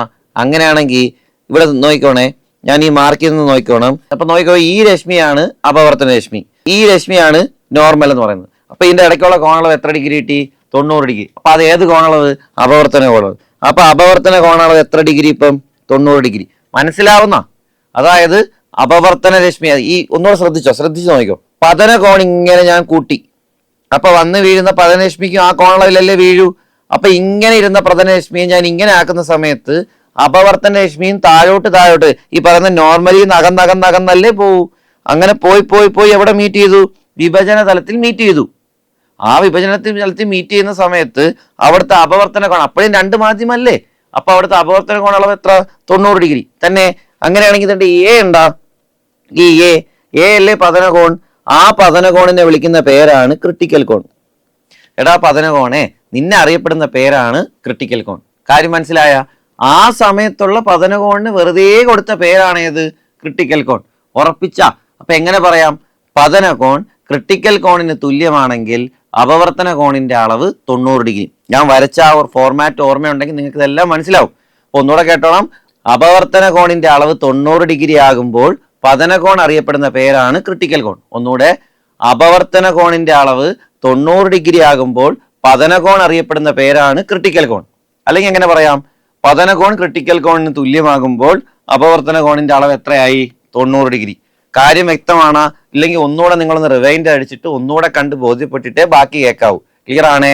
അങ്ങനെയെങ്കിൽ ശ്രദ്ധിച്ച് കേട്ടോണം. നിലവിൽ ഇപ്പൊ എ അല്ലേ എന്റെ ഈ പതനകോൺ. അപ്പൊ ഞാൻ എന്ത് ചെയ്തു? പതനകോൺ പിന്നും കൂട്ടി. ക്ലിയർ ആണേ? ഞാൻ വേണ്ടേ ഇവിടെ എത്തിച്ചു പതനകോൺ കൂട്ടുമ്പോൾ പ്രകാശരശ്മി മുകളിലോട്ട് മാറത്തില്ലേ? അങ്ങനെയാണെങ്കിൽ ഞാനിവിടെ മാർക്ക് ചെയ്യണേ. വേണ്ടേ, ഇതല്ലേ നിലവിൽ പതനകോൺ? ബി എന്ന് മാർക്ക് ചെയ്യാം. ഓക്കെ അല്ലേ? വളരെ വ്യക്തമായിട്ട് കേട്ടോണം. നിലവിലെ പതനകോൺ ബി ആണ്. ഓക്കെ ആണേ? എന്തായാലും വേണ്ടേ, ഈ വിഭജന തലത്തിലാണ് പ്രകാശരശ്മി ഇപ്പൊ അവസാനം നിൽക്കുന്നത്. ഇനി അവൻ ഈ ഇൻസിഡന്റ് ആംഗിൾ കൂട്ടിയാൽ, അല്ലെങ്കിൽ ആംഗിൾ ഓഫ് ഇൻസിഡൻസ് കൂട്ടിയാൽ മുകളിലോട്ട് പോവോ താഴോട്ട് വരുമോ? അവ ഉറപ്പായിട്ട് എങ്ങോട്ട് വരും? അവൻ താഴോട്ടേ വരൂ. ക്ലിയർ ആണോ? അവൻ താഴോട്ടേ വരൂ. അതിന്റെ അർത്ഥം ഇപ്പൊ ഇവൻ റിഫ്ലക്ട് ചെയ്യുന്നത് അതേ മാധ്യമത്തിലല്ലേ? അല്ലേ? അതേ മാധ്യമത്തിലാണ് റിഫ്ലക്ട് ചെയ്യുന്നതെങ്കിൽ അവൻ ആ മാധ്യമത്തിനുള്ളിലാണ്. അവിടെ നടക്കുന്നത് അപവർത്തനമാണെന്ന് പറയാൻ പറ്റും. ഇല്ല, അപവർത്തനമാണെങ്കിൽ എത്ര മാധ്യമം വേണം? 2 മാധ്യമം വേണം. ഇപ്പൊ അവൻ എത്ര മാധ്യമമേ ഉള്ളൂ? 1 മാധ്യമം. അപ്പൊ അവൻ എന്തെന്ന് വിളിക്കാം? റിഫ്ലക്ഷൻ എന്ന് വിളിക്കാം. അത് ആ മാധ്യമത്തിന്റെ ഉള്ളിലല്ലേ? അതുകൊണ്ട് അവനെ ഏത് പേരിട്ട് വിളിക്കാം? പൂർണ്ണ ആന്തരിക പ്രതിപതനം എന്ന് വിളിക്കാം. ക്ലിയർ ആണോ? അങ്ങനെയാണെങ്കിൽ പൂർണ്ണ ആന്തരിക പ്രതിപതനം സംഭവിക്കേണ്ടി വന്നത് ഈ ബി എന്ന് പറയുന്നത് എന്താണ്? നിലവിലെ ഇൻസിഡന്റ് ആംഗിൾ അല്ലായിരുന്നോ ബി? എ എന്ന് പറയുന്നത് നേരത്തെ ക്രിട്ടിക്കൽ കോണും ആ ഇൻസിഡന്റ് ആംഗിൾ ആയിരുന്നു. അത് ക്രിട്ടിക്കൽ കോണിന് തുല്യമായിരുന്നു. അതുകൊണ്ട് ക്രിട്ടിക്കൽ കോൺ എന്ന് വിളിച്ചാൽ മതി. അങ്ങനെയാണെങ്കിൽ ഉറപ്പായിട്ടും പറയാം ബി ക്രിട്ടിക്കൽ കോണിനേക്കാൾ കൂടിയിരിക്കണം. എങ്ങനെ പറയണം? ബി എന്ന് പറയുന്നത് പതനകോൺ ക്രിട്ടിക്കൽ കോണിനേക്കാൾ കൂടിയിരിക്കണം. അതായത് ഓരോ മാധ്യമത്തിനും ഒരു ക്രിട്ടിക്കൽ കോണുണ്ട്. ആ കോണളവിനേക്കാൾ കൂടിയൊരു കോണളവിലാണ് പ്രകാശരശ്മി ഒന്ന് പതിക്കുന്നതെങ്കിൽ മാത്രമേ ആ മാധ്യമത്തിൽ എന്ത് നടക്കൂ? പൂർണ്ണാന്തരിക പ്രതിപതനം നടക്കൂ. അപ്പൊ എങ്ങനെ മനസ്സിലായി? ഒരു പൂർണ്ണാന്തരിക പ്രതിപതനം നടക്കണമെങ്കിൽ രണ്ടാമത്തെ കണ്ടീഷൻ എന്തായിരിക്കണം? പതനകോൺ ക്രിട്ടിക്കൽ കോണിനേക്കാൾ കൂടിയിരിക്കണം. പതനകോൺ ക്രിട്ടിക്കൽ കോണിനേക്കാൾ കൂടിയിരിക്കണം. കാര്യം മനസ്സിലായ? ക്രിട്ടിക്കൽ കോൺ എന്ന് പറയുന്നത് ഇത്രയേ ഉള്ളൂ. ക്രിട്ടിക്കൽ കോൺ എന്താണ്? അപവർത്തന കോൺ 90 ഡിഗ്രി ആകുമ്പോൾ പതനകോൺ അറിയപ്പെടുന്ന പേരാണ് ക്രിട്ടിക്കൽ കോൺ. ഇത്രയേ ഉള്ളൂ. ഉറപ്പിച്ച? ഇത്രയേ ഉള്ളൂ. അപ്പൊ എന്നോട് ഒന്നുകൂടെ പറയണേ, പൂർണ്ണാന്തരിക പ്രതിപതനം നടക്കാൻ വേണ്ട സന്ദർഭങ്ങളാണ് ഏത്? ഒന്ന്, സാന്ദ്രത കൂടിയ മാധ്യമത്തിൽ നിന്ന് സാന്ദ്രത കുറഞ്ഞ മാധ്യമത്തിലേക്ക് പ്രകാശരശ്മി സഞ്ചരിച്ചിരിക്കണം. 2, പതനകോൺ ക്രിട്ടിക്കൽ കോണിനേക്കാൾ കൂടിയിരിക്കണം. ഇനി അതിന്റെ ഇടയ്ക്ക് നമ്മൾ പറയാതെ പറഞ്ഞൊരു പോയിന്റ് ഇല്ലേ, എന്താണ്? സാന്ദ്രത കൂടിയ മാധ്യമത്തിൽ നിന്ന് സാന്ദ്രത കുറഞ്ഞ മാധ്യമത്തിലേക്ക് പ്രകാശരശ്മി സഞ്ചരിക്കുമ്പോൾ പ്രകാശപാത അല്ലെങ്കിൽ അപവർത്തന രശ്മി ലംബത്തിൽ നിന്നകലുന്നു. പ്രകാശപാത അല്ലെങ്കിൽ അപവർത്തന രശ്മി ലംബത്തിൽ നിന്നകലുന്നു. ഉറപ്പിച്ച? ഓക്കെയാണ്. നിങ്ങൾക്ക് എന്തെങ്കിലും സംശയം ഉണ്ടെങ്കിൽ നിങ്ങൾ കമൻ്റായിട്ട് രേഖപ്പെടുത്തണം. അതിനുള്ള മറുപടി എന്തായാലും നമ്മൾ തരുന്നതായിരിക്കും. ഓക്കെ ആണല്ലോ. ഈ ഒരു ഭാഗങ്ങളൊക്കെ അത്യാവശ്യം കാണാതെ പഠിക്കുന്ന ഒരാൾക്ക് കിട്ടുന്നതല്ല. അതുകൊണ്ട് തന്നെ ഈ ചിത്രങ്ങളുടെ സഹായത്തോടു കൂടി മാത്രമേ ഒരു തവണ വ്യക്തമായി മനസ്സിലാക്കാൻ പറ്റൂ. പക്ഷെ അത് വൃത്തിയായിട്ട് മനസ്സിലായിട്ടുണ്ടെങ്കിൽ നിങ്ങൾ എന്തായാലും അത് മറക്കത്തില്ല. ഓക്കെയാണ്. ഇനി നമുക്ക് വേണ്ടത് PSC ഇതുമായി ബന്ധപ്പെട്ട് ചോദിച്ചിട്ടുള്ള മറ്റ് ചോദ്യങ്ങൾ ഏതാണ്. അപ്പോൾ നമ്മൾ 1-2 ചോദ്യങ്ങളിലേക്ക് കടക്കുന്നതിന് മുമ്പ് നമ്മൾ അറിയേണ്ട ഒന്നാമത്തെ കാര്യം എന്താണെന്നറിയോ? ജലത്തിന്റെ ക്രിട്ടിക്കൽ കോണളവ് എത്ര? ജലത്തിന്റെ ക്രിട്ടിക്കൽ കോണളവ് 48.6 ഡിഗ്രിയാണ്. കാര്യം മനസ്സിലായ? അതിന്റെ അർത്ഥം എന്താണെന്നറിയോ? 48.6 ഡിഗ്രിയിൽ കൂടിയ കോണളവിൽ ഒരു പ്രകാശരശ്മി ജലത്തിനകത്തേക്ക് കയറുകയാണെങ്കിൽ അത് അതിൽ കടന്നു പോവില്ല, അതിൻ്റെ അകത്ത് തന്നെ റിഫ്ലക്റ്റ് ചെയ്യും എന്നാണ് അതിൻ്റെ അർത്ഥം. മനസ്സിലായ? അതിൻ്റെ അകത്ത് നിന്ന് റിഫ്ലക്റ്റ് ചെയ്ത് ഒന്നെങ്കിൽ പുറത്തിറങ്ങും, അല്ലെങ്കിൽ അതിൻ്റെ അകത്ത് തന്നെ റിഫ്ലക്റ്റ് ചെയ്തുകൊണ്ടിരിക്കും. ക്ലിയർ ആണോ? അപ്പം അത്രേ ഉള്ളൂ. അപ്പം ആ കോണളവ് എത്ര ജലത്തിൻ്റെ? 48.6. സെറ്റല്ലേ? അപ്പോൾ ജലത്തിൻ്റെ ക്രിട്ടിക്കൽ കോണളവ് എത്ര? 48.6. ഗ്ലാസിൻ്റെ ക്രിട്ടിക്കൽ കോണളവ് എത്ര? 42 ഡിഗ്രി. ഇത് 3 ടെക്സ്റ്റിലുള്ളതാണ്. ഗ്ലാസിൻ്റെ ക്രിട്ടിക്കൽ കോണളവ് എത്ര? 42 ഡിഗ്രി. ഉറപ്പിച്ച? അടുത്തത് വജ്രം. വജ്രത്തിന്റെ ക്രിട്ടിക്കൽ കോണളവ് എത്ര? 24 ഡിഗ്രി. ഓക്കെ ആണ്. ഇപ്പോൾ ജലത്തിന്റെ ക്രിട്ടിക്കൽ കോൺ 48.6, ഗ്ലാസിന്റെ ക്രിട്ടിക്കൽ കോൺ 42, വജ്രത്തിന്റെ ക്രിട്ടിക്കൽ കോൺ 24. സെറ്റാണ്. ഇതിന്റെയൊക്കെ അർത്ഥം എന്താണെന്ന് മനസ്സിലായല്ലോ. ജലത്തിനുള്ളിലേക്ക് കടന്നു വരുന്ന പ്രകാശരശ്മി അപവർത്തനം സംഭവിക്കാതെ പ്രതിപദിക്കണമെങ്കിൽ കടന്നു പോകേണ്ട കോണളവ് എത്ര? 48.6 ഡിഗ്രിയാണ്. പൂർണ്ണാന്തരിക പ്രതിപദനം നടക്കണമെങ്കിൽ. അത് ഗ്ലാസ്സിലാണെങ്കിൽ 42, വജ്രത്തിലാണെങ്കിൽ 24. സെറ്റാണ്. ഈ വജ്രം നിങ്ങൾ കണ്ട വജ്രത്തിന്റെ ക്രിട്ടിക്കൽ കോണളവ് കുറവല്ലേ? കുഞ്ഞു കോണളവല്ലേ? അതുകൊണ്ടാണ് വജ്രത്തിലേക്ക് പ്രകാശം കടന്നു വരുന്ന സമയത്ത് കൂടുതൽ ഭയങ്കരമായിട്ട് റിഫ്ലക്ട് ചെയ്യുന്നതായിട്ട് നമുക്ക് തോന്നുന്നത്. താരതമ്യേന 42 ഡിഗ്രി 48 ഡിഗ്രി ഒക്കെ നോക്കുമ്പോൾ കൂടുതലാണ്, പക്ഷെ 24 ഡിഗ്രി കുറവല്ലേ? അപ്പൊ ആ ഒരു കോണളവിലേക്കാൾ കൂടിയ ചെറിയൊരു കോണളവില് പ്രകാശരശ്മി ഒന്ന് വജ്രത്തിലേക്ക് നിൽക്കുകയാണെങ്കിൽ ആ വജ്രത്തിൽ തന്നെ പ്രകാശരശ്മി ഇങ്ങനെ തട്ടി കളിച്ചുകൊണ്ടിരിക്കും. അതുകൊണ്ടാണ് വജ്രത്തിന്റെ തിളക്കത്തിന് കാരണം പൂർണ്ണാന്തരിക പ്രതിപദനം എന്ന് പറയുന്നത്. ഓക്കെ ആണേ. വജ്രത്തിന്റെ തിളക്കത്തിന് കാരണം ഏതാണ്? പൂർണ്ണ ആന്തരിക പ്രതിപദനമാണ്. ഉറപ്പിച്ച? വജ്രത്തിന്റെ തിളക്കത്തിന് കാരണം പൂർണ്ണ ആന്തരിക പ്രതിപദനം. അതുപോലെ ഒപ്റ്റിക്കൽ ഫൈബറിന്റെ പ്രവർത്തന തത്വം, ഒപ്റ്റിക്കൽ ഫൈബറിന്റെ തത്വം ഏത് തന്നെയാണ്? പൂർണ്ണാന്തരിക പ്രതിപദനമാണ്. നമുക്കറിയാം തലമുടി നാരിന്റെ അത്ര പോലും കട്ടിയില്ലാത്തൊരു ഗ്ലാസിന്റെ അകത്തുകൂടിയാണ് നമ്മൾ ഡാറ്റാസ് ഈ പറയുന്ന ഒപ്റ്റിക്കൽ ഫൈബറിനകത്തൂടെ പാസ് ചെയ്യുന്നത്. അവിടെ പ്രയോജനപ്പെടുത്തുക. അവിടെ ഇങ്ങനെ റിഫ്ലക്ട് ചെയ്താണ് പോകുന്നത്. നിങ്ങൾ അതിന്റെ ചിത്രമൊക്കെ എടുത്ത് നോക്കിയാൽ നിങ്ങൾക്ക് മനസ്സിലാവും. അവിടെ എന്ത് തന്നെയാണ്? ടോട്ടൽ ഇന്ത്യയാണ്, റിഫ്ലക്ഷൻ തന്നെയാണ്. അതുപോലെ ഇത് ടെക്സ്റ്റിൽ അതേ പോയിന്റ് ആണ്, സൂക്ഷിച്ച് പഠിച്ചോണേ. ഒപ്റ്റിക്കൽ ഫൈബർ എന്ന സാങ്കേതിക വിദ്യ ആദ്യമായി പ്രയോജനപ്പെടുത്തിയ മെഡിക്കൽ രംഗം എൻഡോസ്കോപ്പി. ഇതൊരു മെഡിക്കൽ രംഗത്തിൽ ഉപയോഗിക്കുന്നതാണ് ഏത്? എൻഡോസ്കോപ്പി. അപ്പോൾ ഒപ്റ്റിക്കൽ ഫൈബർ എന്ന സാങ്കേതിക വിദ്യ ആദ്യമായി പ്രയോജനപ്പെടുത്തുന്ന മെഡിക്കൽ രംഗമാണ് ഏത്? എൻഡോസ്കോപ്പി എന്ന് പറയുന്നത്. ക്ലിയർ ആണ്. ഒപ്റ്റിക്കൽ ഫൈബർ എന്ന സാങ്കേതിക വിദ്യ ആദ്യമായി പ്രയോജനപ്പെടുത്തുന്ന മെഡിക്കൽ രംഗം എൻഡോസ്കോപ്പി. അവിടുന്ന് മനസ്സിലാക്കേണ്ട കാര്യം എന്ത്? എൻഡോസ്കോപ്പിയുടെ പ്രവർത്തന തത്വം അല്ലാതെ ചോദിച്ചാലും പൂർണ്ണാന്തരിക പ്രതിപദനം തന്നെയാണ്. ഓക്കെയാണ്. ഓക്കെ. ഇനി 2023 വന്നൊരു പ്രധാന മാറ്റമായിരുന്നു മുമ്പുണ്ടായിരുന്ന ഉത്തരത്തിൽ നിന്ന് മാറി മരീചികയ്ക്ക് കാരണമായ പ്രതിഭാസം എന്ന ചോദ്യം PSC ചോദിച്ചത്. മുമ്പ് PSC ഇതിന് ഉത്തരം തന്നുകൊണ്ടിരുന്നത് അപവർത്തനമാണ്. പക്ഷെ ഇപ്പൊ തന്നുകൊണ്ടിരിക്കുന്ന ഏതാണ്? പൂർണ്ണാന്തരിക പ്രതിപദനം. ഇതിലേതാണ് ശരി? നമുക്കൊന്ന് തെളിയിച്ച് നോക്കാം. ഇപ്പൊ മരീചികയ്ക്ക് കാരണം, മരീചിക എന്ന് പറഞ്ഞാൽ മിറാഷാണ്. മിറാഷ് നമുക്ക് നോക്കാം. നോക്കിക്കേ, ഇത് മരുഭൂമിയാണെന്ന് വിചാരിച്ചോ. മരുഭൂമി. ഓക്കെ ആണേ. ഇവിടെ ഒരു മരം നിപ്പുണ്ടെന്ന് വിചാരിച്ചു. ഇങ്ങനെ ഒരു മരം നിപ്പുണ്ട്. ഓക്കെ ആണേ. ശ്രദ്ധിച്ച് കേട്ടോ. ഇവിടെ ശ്രദ്ധിക്കേണ്ട കാര്യം, സൂര്യപ്രകാശം ഇവിടെ ഉണ്ട്. സൂര്യൻ. ഉറപ്പിച്ചേ. ഇപ്പോൾ ഇവിടെ ചെയ്യേണ്ട കാര്യം എന്താണെന്നറിയോ? സൂര്യപ്രകാശം എവിടെ അടിക്കുന്നുണ്ട്? ഈ സൂര്യൻ എന്നുള്ള പ്രകാശം ഈ പറയുന്ന മരത്തിൽ വന്ന് ഇടിച്ചു. അത് റിഫ്ലക്റ്റ് ചെയ്തു. അത് താഴേക്ക് റിഫ്ലക്റ്റ് ചെയ്തു എന്ന് വിചാരിച്ചു. താഴേക്ക് റിഫ്ലക്റ്റ് ചെയ്തു. ഉറപ്പല്ലേ? ഇവിടെ റിഫ്ലക്റ്റ് ചെയ്യുന്ന സമയത്ത് ശ്രദ്ധിച്ച് കേട്ടോണം. നമ്മൾ നേരത്തെ പറഞ്ഞു വായു ലെയർ ബൈ ലെയർ ആയിട്ടാണ് കിടക്കുന്നത്. ഇങ്ങനെ ലെയർ ബൈ ലെയർ. ഞാൻ അതിന് എളുപ്പത്തിന് വേണ്ടിയിട്ട് കുറച്ച് 2-3 ലെയർ വരയ്ക്കുകയാണ്. എളുപ്പത്തിന് വേണ്ടിയിട്ട് 3 ലെയർ വരയ്ക്കുകയാണെന്ന് വിചാരിച്ചു. ഓക്കെ ആണേ. അപ്പോൾ ഈ വന്ന് വീഴുന്ന പ്രകാശരശ്മി ഇങ്ങനെ വന്ന് തട്ടുന്നു. ഓക്കെ ആണേ. ഇനി ഞാൻ പറയുന്നത് വളരെ ശ്രദ്ധിച്ച് കേൾക്കണം. ഇതുവരെയാണ് നടക്കുന്നത്. ഇതുവരെ ക്ലിയർ ആണല്ലോ. ഇപ്പോൾ ഇവിടെ നോക്കിക്കോ. ഇവിടെ ഞാൻ ഓരോ ലെയറിന് ഓരോ പേര് കൊടുക്കുകയാണേ. ആദ്യത്തെ ലെയർ എ, രണ്ടാമത്തെ ലെയർ ബി, മൂന്നാമത്തെ ലെയർ സി. ക്ലിയർ ആണേ. നല്ല ചുട്ടുപഴുത്ത് കിടക്കുകയാണ് മരുഭൂമി, അറിയാം. ഓക്കെ ആണ്. കാര്യം നല്ല വേഗത്തിൽ ചൂടാവും. അപ്പൊ ഈ ചുട്ടുപഴുത്ത് കിടക്കുന്ന മരുഭൂമിയിലെ ഏറ്റവും ചൂട് കൂടിയ ലെയർ ഈ പറഞ്ഞ ഏതായിരിക്കും? എ ആയിരിക്കോ, ബി ആയിരിക്കോ, സി ആയിരിക്കോ? നമുക്ക് ഉറപ്പായിട്ടും അറിയാം അത് ഏതായിരിക്കും? എ ആയിരിക്കും. കാരണം ഈ പറയുന്ന ഇതല്ലേ പ്രദേശം, അതായത് മണൽ കിടക്കുന്നത് ഈ ഭാഗത്തോട് ഏറ്റവും അടുത്ത് ചേർന്ന് കിടക്കുന്ന ലെയർ എന്ന് പറയുന്നത് എ അല്ലേ. അപ്പൊ അതിനായിരിക്കും ഏറ്റവും കൂടുതൽ എന്തുള്ളത്?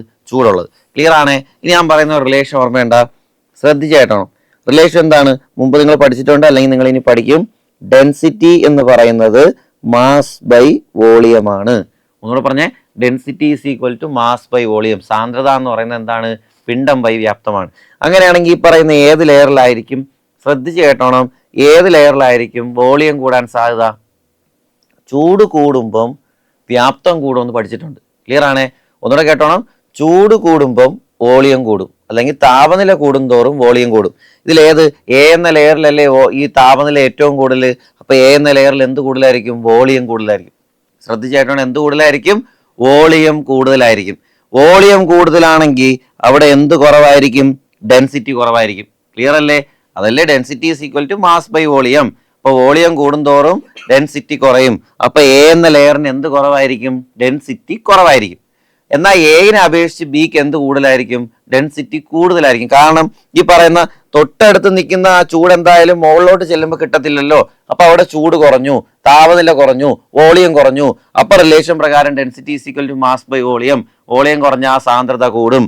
സോ എയേക്കാൾ സാന്ദ്രത കൂടുതലായിരിക്കും ബിക്ക്, ബിയേക്കാൾ സാന്ദ്രത കൂടുതലായിരിക്കും സിക്ക്. ഇത് തലയിലേക്ക് വന്ന, അതായത് വായു കിടക്കുമ്പോൾ പോലും സാന്ദ്രതാ വ്യത്യാസമുള്ള ലെയർ ബൈ ലെയർ ആയിട്ടാണ് വായു കിടക്കുന്നത്. ഉറപ്പിച്ച? അങ്ങനെയാണെങ്കിൽ ഈ വന്നിരിക്കുന്ന പ്രകാശരശ്മി സി എന്ന ലെയറിലേക്ക് വന്നപ്പോൾ അവിടെ സാന്ദ്രത കൂടുതലായിരുന്നു. തന്നെ സാന്ദ്രത കൂടിയെടുത്തുനിന്ന് കുറഞ്ഞെടുത്തേക്ക് പോവല്ലേ. അങ്ങനെയാണെങ്കിൽ ഞാൻ ഇവിടെ ഒരു നോർമൽ വരയ്ക്കാം. ചുമ്മാതൊരു നോർമൽ വരയ്ക്കാണേ. നോർമൽ വരച്ചേ അല്ലേ. ഈ നോർമൽ എന്ത് ചെയ്യും? വന്നു വീഴുന്നത് സാന്ദ്രത കൂടിയ മാധ്യമത്തിൽ നിന്നാണ്. കുറഞ്ഞ മാധ്യമത്തിലേക്ക് പോകുമ്പോൾ നോർമലി നകന്നു പോകില്ലേ. അപ്പൊ ഈ പ്രകാശരശ്മി ഇവിടുന്ന് ഇങ്ങനെ അകന്നു പോണതല്ലേ. ഉടനെ അടുത്ത ലെയറിൽ കയറി, വീണ്ടും അകന്നുപോയി, വീണ്ടും അടുത്ത ലെയറിലോട്ട് കയറി. പക്ഷെ ഏതോ ഒരു സമയത്ത് ക്രിട്ടിക്കൽ കോണിനേക്കാൾ കൂടി വന്നുകൊണ്ട് അതെന്ത് ചെയ്തു? റിഫ്ലക്റ്റ് ചെയ്തു. ക്ലിയർ അല്ലേ? ഇങ്ങനെ കൂടിക്കൂടി കോണളവ് കൂടിക്കൂടി പോകുമ്പോൾ ഒരു മാധ്യമത്തിന്, അത് ഏത് മാധ്യമത്തിനാണെങ്കിലും ഒരു ക്രിട്ടിക്കൽ കോണളവ് കാണൂലേ. അതിനേക്കാൾ കൂടി വന്നപ്പോൾ അതെന്ത് ചെയ്തു? റിഫ്ലക്റ്റ് ചെയ്തു. അപ്പോൾ ഒരാൾ നോക്കുകയാണെന്ന് വിചാരിച്ചു. ഒരാൾ ഇവിടെ നിന്ന് നോക്കുകയാണ്. മരുഭൂമിയിൽ നിന്ന് വരുന്ന ഒരാൾ നോക്കുമ്പോൾ അയാൾക്ക് പ്രകാശം വേണ്ടേ? ഞാൻ ഒന്നുകൂടെ മാർക്ക്, ഈ ചുവന്ന പ്രകാശമാണ് അയാളുടെ കണ്ണിലേക്ക് എത്തുന്നത്. ക്ലിയർ അല്ലേ? പക്ഷെ ഇത് എവിടുന്നാണ് വന്നത്? സൂര്യപ്രകാശം ഈ പറയുന്ന മരത്തിൽ തട്ടി, മരത്തിൽ നിന്ന് ഓരോ ലെയർ ബൈ ലെയർ ആയിട്ട് വന്ന് ഇടിച്ചിട്ട് ക്രിട്ടിക്കൽ കോണളവ് കൂടിയപ്പോൾ തിരിച്ചുപോയി. അത് പോയതാണ് ഒരാൾ കാണുന്നത്. സോ ഈ മരം ഇല്ലേ, ഈ മരം എവിടെ കിടക്കുന്ന പോലെ തോന്നും? ആ മരത്തിന്റെ ഒരു രൂപം തലച്ചോറിന്റെ ഒരു ഇല്യൂഷനാണ്, ഒപ്റ്റിക്കൽ ഇല്യൂഷനാണത്. അത് താഴെ കിടക്കുന്നതായിട്ട് തോന്നുന്നു. ഈ ഭാഗത്ത് കിടക്കുന്ന, ഇവിടെയാണ് മരത്തിന്റെ റിഫ്ലക്ഷൻ കിടക്കുന്നതായിട്ട് അയാൾക്ക് തോന്നുന്നത്. ക്ലിയർ അല്ലേ? അപ്പൊ അയാൾ ചിന്തിക്കുന്നത് എന്താണെന്നറിയോ? ഒരു വസ്തുവിന്റെ പ്രതിബിംബം ഞാൻ കാണണമെങ്കിൽ ആ പ്രതിബിംബം ഉണ്ടാക്കുന്നത് ഒന്നെങ്കിൽ ജലമായിരിക്കും. കാരണം എൻ്റെ സാധാരണ ഒരു മനുഷ്യനെ സംബന്ധിച്ചിടത്തോളം ഒരു പ്രതിബിംബം ഉണ്ടാക്കണമെങ്കിൽ ഒന്നിന് ജലത്തിൽ പ്രതിബിംബം കാണാൻ പറ്റും, അല്ലെങ്കിൽ പിന്നെ ദർപ്പണത്തിൽ കാണാൻ പറ്റും. സാധാരണ ഏറ്റവും ബേസിക് ലെവലിൽ ഒരാൾ ചിന്തിക്കുന്നതാണ്. അപ്പൊ അയാൾ വിചാരിക്കും എന്താണ്? അവിടെ വെള്ളം കിടപ്പുണ്ടെന്ന്. ക്ലിയർ അല്ലേ? അവിടെ നോർമലി മിറർ ആരെങ്കിലും റോഡിൽ കൊണ്ടിടാൻ പറ്റില്ലല്ലോ. അപ്പോൾ അവിടെ വെള്ളം കിടപ്പുണ്ടെന്ന്. ആ തോട്ട് പ്രോസസ് ആണ് ഏത്? മരീചിക അല്ലെങ്കിൽ മിറാഷ്. അതാണ് ഇവിടെ നടക്കുന്നത്. ക്ലിയർ ആണേ? ഇനി പറ, ഇവിടെ ആദ്യം ആലോചിച്ച കാര്യം എന്താ അറിയോ? ഇവിടെ കണ്ട സാന്ദ്രത കൂടിയെടുത്തുനിന്ന് കുറഞ്ഞെടുത്തേക്ക് പോയില്ലേ. അതായത് രണ്ട് മാധ്യമമുണ്ടല്ലോ, ആ മാധ്യമത്തിൽ കൂടെ പ്രകാശം കടന്ന സമയത്ത് വളഞ്ഞില്ലേ. അതിനെ വിളിക്കുന്ന പേരാണ് ഏത്? അപവർത്തനം. അപ്പൊ മരീചിക്ക് കാരണമാണ് അപവർത്തനം എന്ന് പറയുന്നതിൽ തെറ്റുണ്ടാ? ഇല്ല. കാരണം ആദ്യം നടന്നത് ഏതാണ്? അപവർത്തനം. പക്ഷെ ഇങ്ങനെ ഒരു പ്രതിഭാസത്തിലേക്ക് നയിച്ചതാരാണ്? അത് പൂർണ്ണാന്തരിക പ്രതിപതനം. ഇപ്പൊ മരീചിക്ക് കാരണമായ പ്രകാശ പ്രതിഭാസമാണ് ഇത്? പൂർണ്ണാന്തരിക പ്രതിപതനം. ഇതൊരു ജസ്റ്റ് ഒരു ബേസ് ആണ്. നിങ്ങൾ ജസ്റ്റ് ഒന്ന് മനസ്സിലാവാൻ വേണ്ടി മാത്രം വരച്ചതാണ്. ജസ്റ്റ് ഒന്ന് അറിഞ്ഞു വെച്ചിരുന്നത് നന്നായിരിക്കും. ഓക്കെ ആണേ? ഇപ്പൊ മരീചിക്ക് കാരണമായ പ്രകാശ പ്രതിഭാസം +2 ടെക്സ്റ്റ് ബുക്ക് പ്രകാരം അത് പൂർണ്ണാന്തരിക പ്രതിപതനമാണ്. പക്ഷെ മുമ്പ് PSC തന്നുകൊണ്ടിരുന്ന ഏതാണ്? അപവർത്തനം. ഇപ്പം PSC ആൻസർ മാറ്റിക്കൊണ്ട് നമുക്ക് എങ്ങനെ തന്നെ പഠിക്കാം? മരീചികയ്ക്ക് കാരണമായ പ്രകാശ പ്രതിഭാസമാണ് ഏതെന്ന് പഠിക്കാം? പൂർണ്ണാന്തരിക പ്രതിപതനം. ഇൻ കേസ് പൂർണ്ണാന്തരിക പ്രതിപതനം ഓപ്ഷനിൽ ഇല്ലെങ്കിൽ ധൈര്യമായിട്ട് ഏത് എഴുതാം? അപവർത്തനം എഴുതാം. ഓക്കെയാണ്. അതുപോലെ തന്നെ PSC അടുത്ത് ചോദിച്ചതാണ്, മണലാരണ്യത്തിലെ യാത്രക്കാർക്ക് ഇല്ലാത്ത അനുഭവങ്ങൾ ഉണ്ടെന്ന് തോന്നുന്നതിന് കാരണം. അതായത് ഇത്രയേ ഉള്ളൂ, അവിടെ വെള്ളമൊക്കെ കിടക്കുന്നത് പോലെ, അവിടെ ഒരു പച്ചപ്പ് പോലെയൊക്കെ തോന്നുന്നത് അതൊരു ഒപ്റ്റിക്കൽ ഇല്യൂഷനാണ്. അതിനെ വിളിക്കുന്ന പേരാണ് നമ്മൾ നേരത്തെ വിളിച്ച പേര് ഏത്? മരീചിക. ഉണ്ടെന്ന് തോന്നുന്നതിന് കാരണം മരീചിക. അപ്പോൾ നമ്മൾ SCERT പാഠപുസ്തക പ്രകാരമുള്ള പ്രധാനപ്പെട്ട 4 പൂർത്തീകരിച്ചു. ക്ലിയർ ആണ്? ഏതൊക്കെ? പ്രകീർണനം, വിസരണം, അപവർത്തനം, പൂർണ്ണാന്തരിക പ്രതിപതനം. ഇനി നമുക്ക് സിലബസിൽ പറഞ്ഞിട്ടില്ല, പക്ഷേ +2 ടെക്സ്റ്റ് ബുക്കിൽ കിടക്കുന്നതിൻ്റെ പേരിൽ ഇതുമായി ബന്ധപ്പെട്ട PSCയുടെ പ്രീവിയസ് ചോദ്യങ്ങൾ ഉള്ളതിൻ്റെ പേരിലും 2023 ഡിഗ്രി ലെവൽ പരീക്ഷയ്ക്ക് ചോദിച്ചതിൻ്റെ പേരിലും ജസ്റ്റ് അറിഞ്ഞിരിക്കേണ്ട 2 ഒന്ന് ഡിഫ്രാക്ഷനും ഒന്ന് ഇൻ്റർഫറൻസും. ജസ്റ്റ് ഏറ്റവും ബേസ് കാര്യങ്ങൾ മാത്രമേ പറയുന്നുള്ളൂ, ജസ്റ്റ് ഒന്ന് കേട്ടാൽ മതി. എന്താണ് ഡിഫ്രാക്ഷനും ഇൻ്റർഫറൻസും? അപ്പോൾ ഡിഫ്രാക്ഷൻ, വിഭങ്കനം, ഡിഫ്രാക്ഷൻ. ഓക്കെ ആണ്? ഞാൻ പറയുന്നത് ശ്രദ്ധിച്ച് കേൾക്കണേ. 3 ടൈപ്പ് വസ്തുക്കളുണ്ട്. ഏതൊക്കെ? സുതാര്യ വസ്തു, അതാര്യ വസ്തു, അർദ്ധധാര്യ വസ്തു. നമ്മൾ മുമ്പേ പഠിച്ചതാണ്. പ്രകാശത്തെ കടത്തിവിടുന്ന വസ്തുക്കളാണ് സുതാര്യ വസ്തുക്കൾ. പൂർണ്ണമായും കടത്തിവിടാത്ത വസ്തുക്കളാണ് അതാര്യ വസ്തുക്കൾ. ഭാഗികമായി കടത്തിവിടുന്ന വസ്തുക്കളാണ് അർദ്ധധാര്യ വസ്തുക്കൾ. ഞാനൊരു സംശയം ചോദിച്ചോട്ടെ, ഈ പറയുന്ന 3 വസ്തുക്കളിൽ ഏതിലാണ് റിഫ്ലക്ഷൻ നടക്കുന്നത്? റിഫ്ലക്ഷൻ മീൻസ് പ്രതിപതനം. ഉറപ്പായിട്ടും പ്രതിപതനം നടക്കുന്നത് അതാര്യ വസ്തുക്കളായിരിക്കും. അത് നമ്മൾ ദർപ്പണം പഠിച്ചത് ഓർമ്മയുണ്ടോ? അന്ന് ദർപ്പണം പഠിച്ച സമയത്ത് നമ്മൾ പറഞ്ഞ എന്താണ്? ആ ദർപ്പണം എന്ന് പറയുന്നത് എന്ത് വസ്തുവാണ്? അതാര്യ വസ്തുവാണ്. അതുകൊണ്ടല്ലേ അതിൽ കൂടെ പ്രകാശം കടത്തി പോവാഞ്ഞത്. അതുകൊണ്ടാണ് അത് റിഫ്ലക്റ്റ് ചെയ്തത്. ഓക്കെ ആണേ? അതുപോലെ തന്നെയാണ് ഡിഫ്രാക്ഷൻ്റെ കേസും പറയുന്നത്. നമ്മളൊരു അതാര്യ വസ്തു എടുക്കുന്നു, ഒരു അതാര്യ വസ്തു ഒപ്പേക്ക് വെച്ച് ആ ഒരു അതാര്യ വസ്തുവിലേക്ക് പ്രകാശത്തെ കടത്തിവിടുന്നു. ക്ലിയർ അല്ലേ? ആ അതാര്യ വസ്തുവിലേക്ക് പ്രകാശരശ്മി കടന്നു പോകുന്ന സമയത്ത്, ഇങ്ങനെ കടന്നു പോകുന്ന സമയത്ത് എന്ത് ചെയ്യും? കുറച്ചൊക്കെ റിഫ്ലക്റ്റ് ചെയ്ത് പോകും. കുറച്ച് എന്ത് ചെയ്യും? ഈ ഉള്ള വഴി പുറത്തിറങ്ങാൻ നോക്കും. ക്ലിയർ അല്ലേ? ഉള്ള വഴി ഏതെങ്കിലും ഗ്യാപ്പ് വഴി പുറത്തിറങ്ങാൻ പറ്റുമോ എന്ന് നോക്കും. ക്ലിയർ ആണോ? അപ്പൊ ഇത്രേ പറയുന്നുള്ളൂ. അതാര്യ വസ്തുക്കളുടെ വക്കുകളിൽ തട്ടി പ്രകാശപാത വളയുന്നുണ്ട്. അപ്പൊ ഇതൊക്കെ തരംഗം ആയതുകൊണ്ടല്ലേ സംഭവിച്ചത്?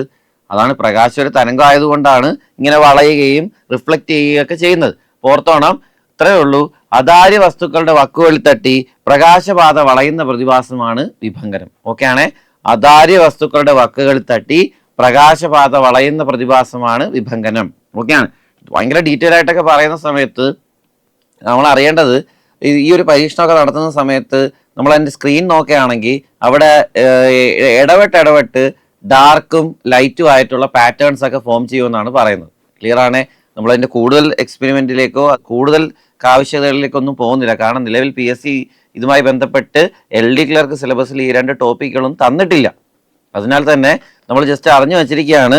ഇൻ കേസ് ഇപ്പോൾ നിങ്ങൾക്ക് അതിനെക്കുറിച്ച് കൂടുതൽ ഡീറ്റെയിൽ അറിയണമെന്നുണ്ടെങ്കിൽ നമുക്ക് സെപ്പറേറ്റ് ആയിട്ട് അതെന്താണെന്നും ആ പരീക്ഷണങ്ങൾ എന്താണെന്നൊക്കെ നമുക്ക് വ്യക്തമായിട്ടൊന്ന് ചർച്ച ചെയ്യാം. ഓക്കെയാണ്? അപ്പോൾ അതാര്യ വസ്തുക്കളുടെ വക്കുകൾ തട്ടി പ്രകാശപാത വളയുന്ന പ്രതിഭാസമാണ് ഏത്? ഡിഫ്രാക്ഷൻ. ഇവിടെ ശ്രദ്ധിച്ചോണം, +2 ടെക്സ്റ്റ് തന്നെ തന്നിരിക്കുന്ന ഒരു എക്സാമ്പിളാണ് CD-യുടെ വർണ്ണവലയത്തിന് കാരണം. CD-യുടെ വർണ്ണവലയത്തിന് കാരണം, ആ CD ഇങ്ങനെ എടുത്തുന്ന സമയത്ത് നമുക്ക് അതിൻ്റെ അകത്തൊരു ഫ്രിഞ്ച് പാറ്റേൺ കാണാൻ കഴിയും. ആ വർണ്ണവലയത്തിന് കാരണം ഏതാണ്? ഡിഫ്രാക്ഷനാണ്. അതുപോലെ സൂര്യനും ചന്ദ്രനും ചുറ്റുമുള്ള വർണ്ണവലയത്തിന് കാരണവും ഏതാണ്? ഡിഫ്രാക്ഷനാണ്. അപ്പോൾ സൂര്യനും ചന്ദ്രനും ചുറ്റുമുള്ള വർണ്ണവലയത്തിന് കാരണവും ഏത് തന്നെയാണ്? ഡിഫ്രാക്ഷൻ. ഓക്കെ ആണല്ലോ? ജസ്റ്റ് ബേസ് ലെവലൊന്ന് ജസ്റ്റ് ഓർത്തിരുന്നാൽ മതി. അതാര്യ വസ്തുക്കളുടെ വക്കുകളിൽ തട്ടി പ്രകാശപാത വളയുന്ന പ്രതിഭാസമാണ് ഏത്? ഡിഫ്രാക്ഷൻ എന്ന് പറയുന്നത്. ഓക്കെയാണ്? അടുത്തത് അതുപോലെ തന്നെ ഒരെണ്ണമാണ് ഏത്? ഇന്റർഫറൻസ് എന്ന് പറയുന്നത്. ഇന്റർഫറൻസ് എന്താണ്?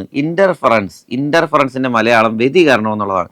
ഇത് ഈ ഒരു 2023 ഡിഗ്രി ലെവൽ പരീക്ഷയ്ക്ക് ഇതിന്റെ മലയാളം തന്നിരുന്നു. ഇന്റർഫറൻസിന്റെ മലയാളം വ്യതികരണം എന്നാണ്. വ്യതികരണം. ഇത്രയുള്ള അതിന്റെ ബേസ്. 2 പ്രകാശരശ്മികൾ. ഓക്കെ ആണ്? 2 പ്രകാശരശ്മികളെ, അതായത് 2 സ്രോതസ്സിൽ നിന്നുള്ള പ്രകാശരശ്മികളെ ഒരു ബിന്ദുവിൽ കൂടി കടത്തിവിടുന്നു എന്ന് വിചാരിച്ചു. ഒരു ബിന്ദുവിൽ കൂടി കടത്തിവിടും. അപ്പോൾ അവരെന്ത് ചെയ്യും? സൂപ്പർ ഇമ്പോസ് ചെയ്യും, കൂടിക്കലരും. ആ കൂടിക്കലരുന്ന പരിണിതഫലം, ആ പരിണിതഫലം പരിശോധിക്കുകയാണെങ്കിൽ അതിൻ്റെ ആയതി അല്ലെങ്കിൽ ആംപ്ലിറ്റ്യൂഡ് കൂടാം കുറയാം. ക്ലിയർ അല്ലേ? ആദ്യത്തെ, അതായത് മെയിൻ സോഴ്സിൽ നിന്ന് വരുന്ന പ്രകാശരശ്മിയുടെ ആയതി തന്നെ ആവണമെന്നില്ല, ചിലപ്പോൾ കൂടാം കുറയാം. ഇത് വിശദീകരിക്കുന്ന പ്രകാശ പ്രതിഭാസം അല്ലെങ്കിൽ ഇതുമായി ബന്ധപ്പെട്ട പ്രകാശ പ്രതിഭാസമാണ് ഏത്? ഇന്റർഫറൻസ് എന്ന് പറയുന്നത്. അപ്പൊ ശ്രദ്ധിച്ചു കേട്ടോണം, ഒന്നിലേറെ പ്രകാശരശ്മികൾ ഒരു പൊതുബിന്ദുവിൽ കൂടി കടന്നു പോകുമ്പോൾ പരിണിത ഫലത്തിന്റെ ആയതി കൂടുകയോ കുറയുകയോ ചെയ്യുന്ന പ്രതിഭാസമാണ്. ക്ലിയറാണ്? ഒന്നിലേറെ പ്രകാശരശ്മികൾ ഒരു പൊതുബിന്ദുവിൽ കൂടി കടന്നു പോകുമ്പോൾ പരിണിത ഫലത്തിന്റെ റിസൾട്ടന്റ് വേവിന്റെ, അതായത് സൂപ്പർ ഇമ്പോസ് ചെയ്തതിന് ശേഷമുള്ള വേവാണ് റിസൾട്ടന്റ് വേവിന്റെ ആയതി, ആംപ്ലിറ്റ്യൂഡ് കൂടുകയോ കുറയുകയോ ചെയ്യുന്ന പ്രതിഭാസമാണ് ഏത്? ഇന്റർഫറൻസ്. ഇനി ശ്രദ്ധിക്കേണ്ട കാര്യം, ഈ ഒരു പരീക്ഷണം നടത്തി ഇത് വിശദീകരിക്കുന്ന വ്യക്തി തോമസ് യങ് എന്ന് പറയുന്ന വ്യക്തിയാണ്. ഏത് വ്യക്തിയാണ്? Thomas young. അതുകൊണ്ട് തന്നെ ഇന്റർഫറൻസ് വിശദീകരിച്ച വ്യക്തി ആരായിട്ടാണ് കണക്കാക്കുന്നത്? തോമസ് യങ് ആയിട്ടാണ് കണക്കാക്കുന്നത്. ഇന്റർഫറൻസ് വിശദീകരിച്ച വ്യക്തി ആരാണ്? Thomas young. ക്ലിയർ ആണ്? അതിന് അദ്ദേഹം നടത്തിയ പരീക്ഷണമാണ് യങ്ങിന്റെ ഡബിൾ സ്ലിറ്റ് പരീക്ഷണം. യങ്ങിന്റെ ഡബിൾ സ്ലിറ്റ് പരീക്ഷണം. ഓക്കെ അല്ലേ? യങ്ങിന്റെ ഡബിൾ സ്ലിറ്റ് പരീക്ഷണം അത് ഏതുമായി ബന്ധപ്പെട്ടിരിക്കുന്നു? ഇന്റർഫറൻസ്. ഇന്റർഫറൻസ് വിശദീകരിച്ച വ്യക്തി ആര്? Thomas Young. ഓക്കെയാണ്? Thomas Young. ഇതുമായി ബന്ധപ്പെട്ട് നമുക്ക് എന്തൊക്കെ അറിഞ്ഞിരിക്കണം? ഏറ്റവും കൂടുതൽ PSC പരീക്ഷകൾക്ക് വന്നിട്ടുള്ളത് സോപ്പ് കുമിളയുടെ വർണ്ണവലയത്തിന് കാരണം ഏതാണ്? സോപ്പ് കുമിളയുടെ വർണ്ണവലയത്തിന് കാരണം ഇന്റർഫറൻസ്. സോപ്പ് കുമിളയുടെ വർണ്ണവലയത്തിന് കാരണം ഏതാണ്? ഇന്റർഫറൻസ്. അതുപോലെ എണ്ണയുടെയോ ഫോസിൽ ഇന്ധനങ്ങളുടെയോ ഉപരിതലത്തിൽ കാണപ്പെടുന്ന വർണ്ണവലയത്തിന് കാരണം, എണ്ണയുടെയോ ഫോസിൽ ഇന്ധനങ്ങളുടെയോ ഉപരിതലത്തിൽ കാണപ്പെടുന്ന വർണ്ണവലയത്തിന് കാരണം, അതായത് നമ്മളിപ്പോൾ ഒരു റേഷൻ കടയിൽ മണ്ണെണ്ണ വാങ്ങിക്കാൻ വേണ്ടി ചെല്ലുകയാണെങ്കിൽ ആ മണ്ണെണ്ണ പാട്ടയുടെ മുകളിൽ നോക്കുകയാണെങ്കിൽ നമുക്ക് എന്ത് കാണാൻ പറ്റും? ഒരു ഫ്രിഞ്ച് പാറ്റേൺ കാണാൻ പറ്റും, അല്ലെങ്കിൽ ഒരു വർണ്ണവലയം കാണാൻ പറ്റും. അതുമല്ല, റോഡിലും മറ്റു എണ്ണ അവിടെ ഇവിടെയൊക്കെ വീണ് കിടക്കുകയാണെങ്കിൽ അവിടെ നിങ്ങൾ നോക്കിക്കഴിഞ്ഞാൽ നിങ്ങൾക്ക് എന്ത് കാണാൻ പറ്റും? ഒരു ഫ്രിഞ്ച് പാറ്റേൺ കാണാൻ പറ്റും. ഇതിനൊക്കെ കാരണം ഏതാണ്? ഇന്റർഫറൻസ് ആണ്. അപ്പൊ തെറ്റരുത്. CD-യുടെ വർണ്ണവലയത്തിന് കാരണം ഡിഫ്രാക്ഷനും അതുപോലെ സോപ്പ് കുമിളയുടെ വർണ്ണവലയത്തിന് കാരണം ഏതുമാണ്? ഇന്റർഫറൻസുമാണ്. അതുപോലെ എണ്ണയുടെയോ ഫോസിൽ ഇന്ധനങ്ങളുടെയോ ഉപരിതലത്തിൽ കാണപ്പെടുന്ന വർണ്ണവലയത്തിന് കാരണവും ഏത് തന്നെയാണ്? ഇന്റർഫറൻസ് തന്നെയാണ്.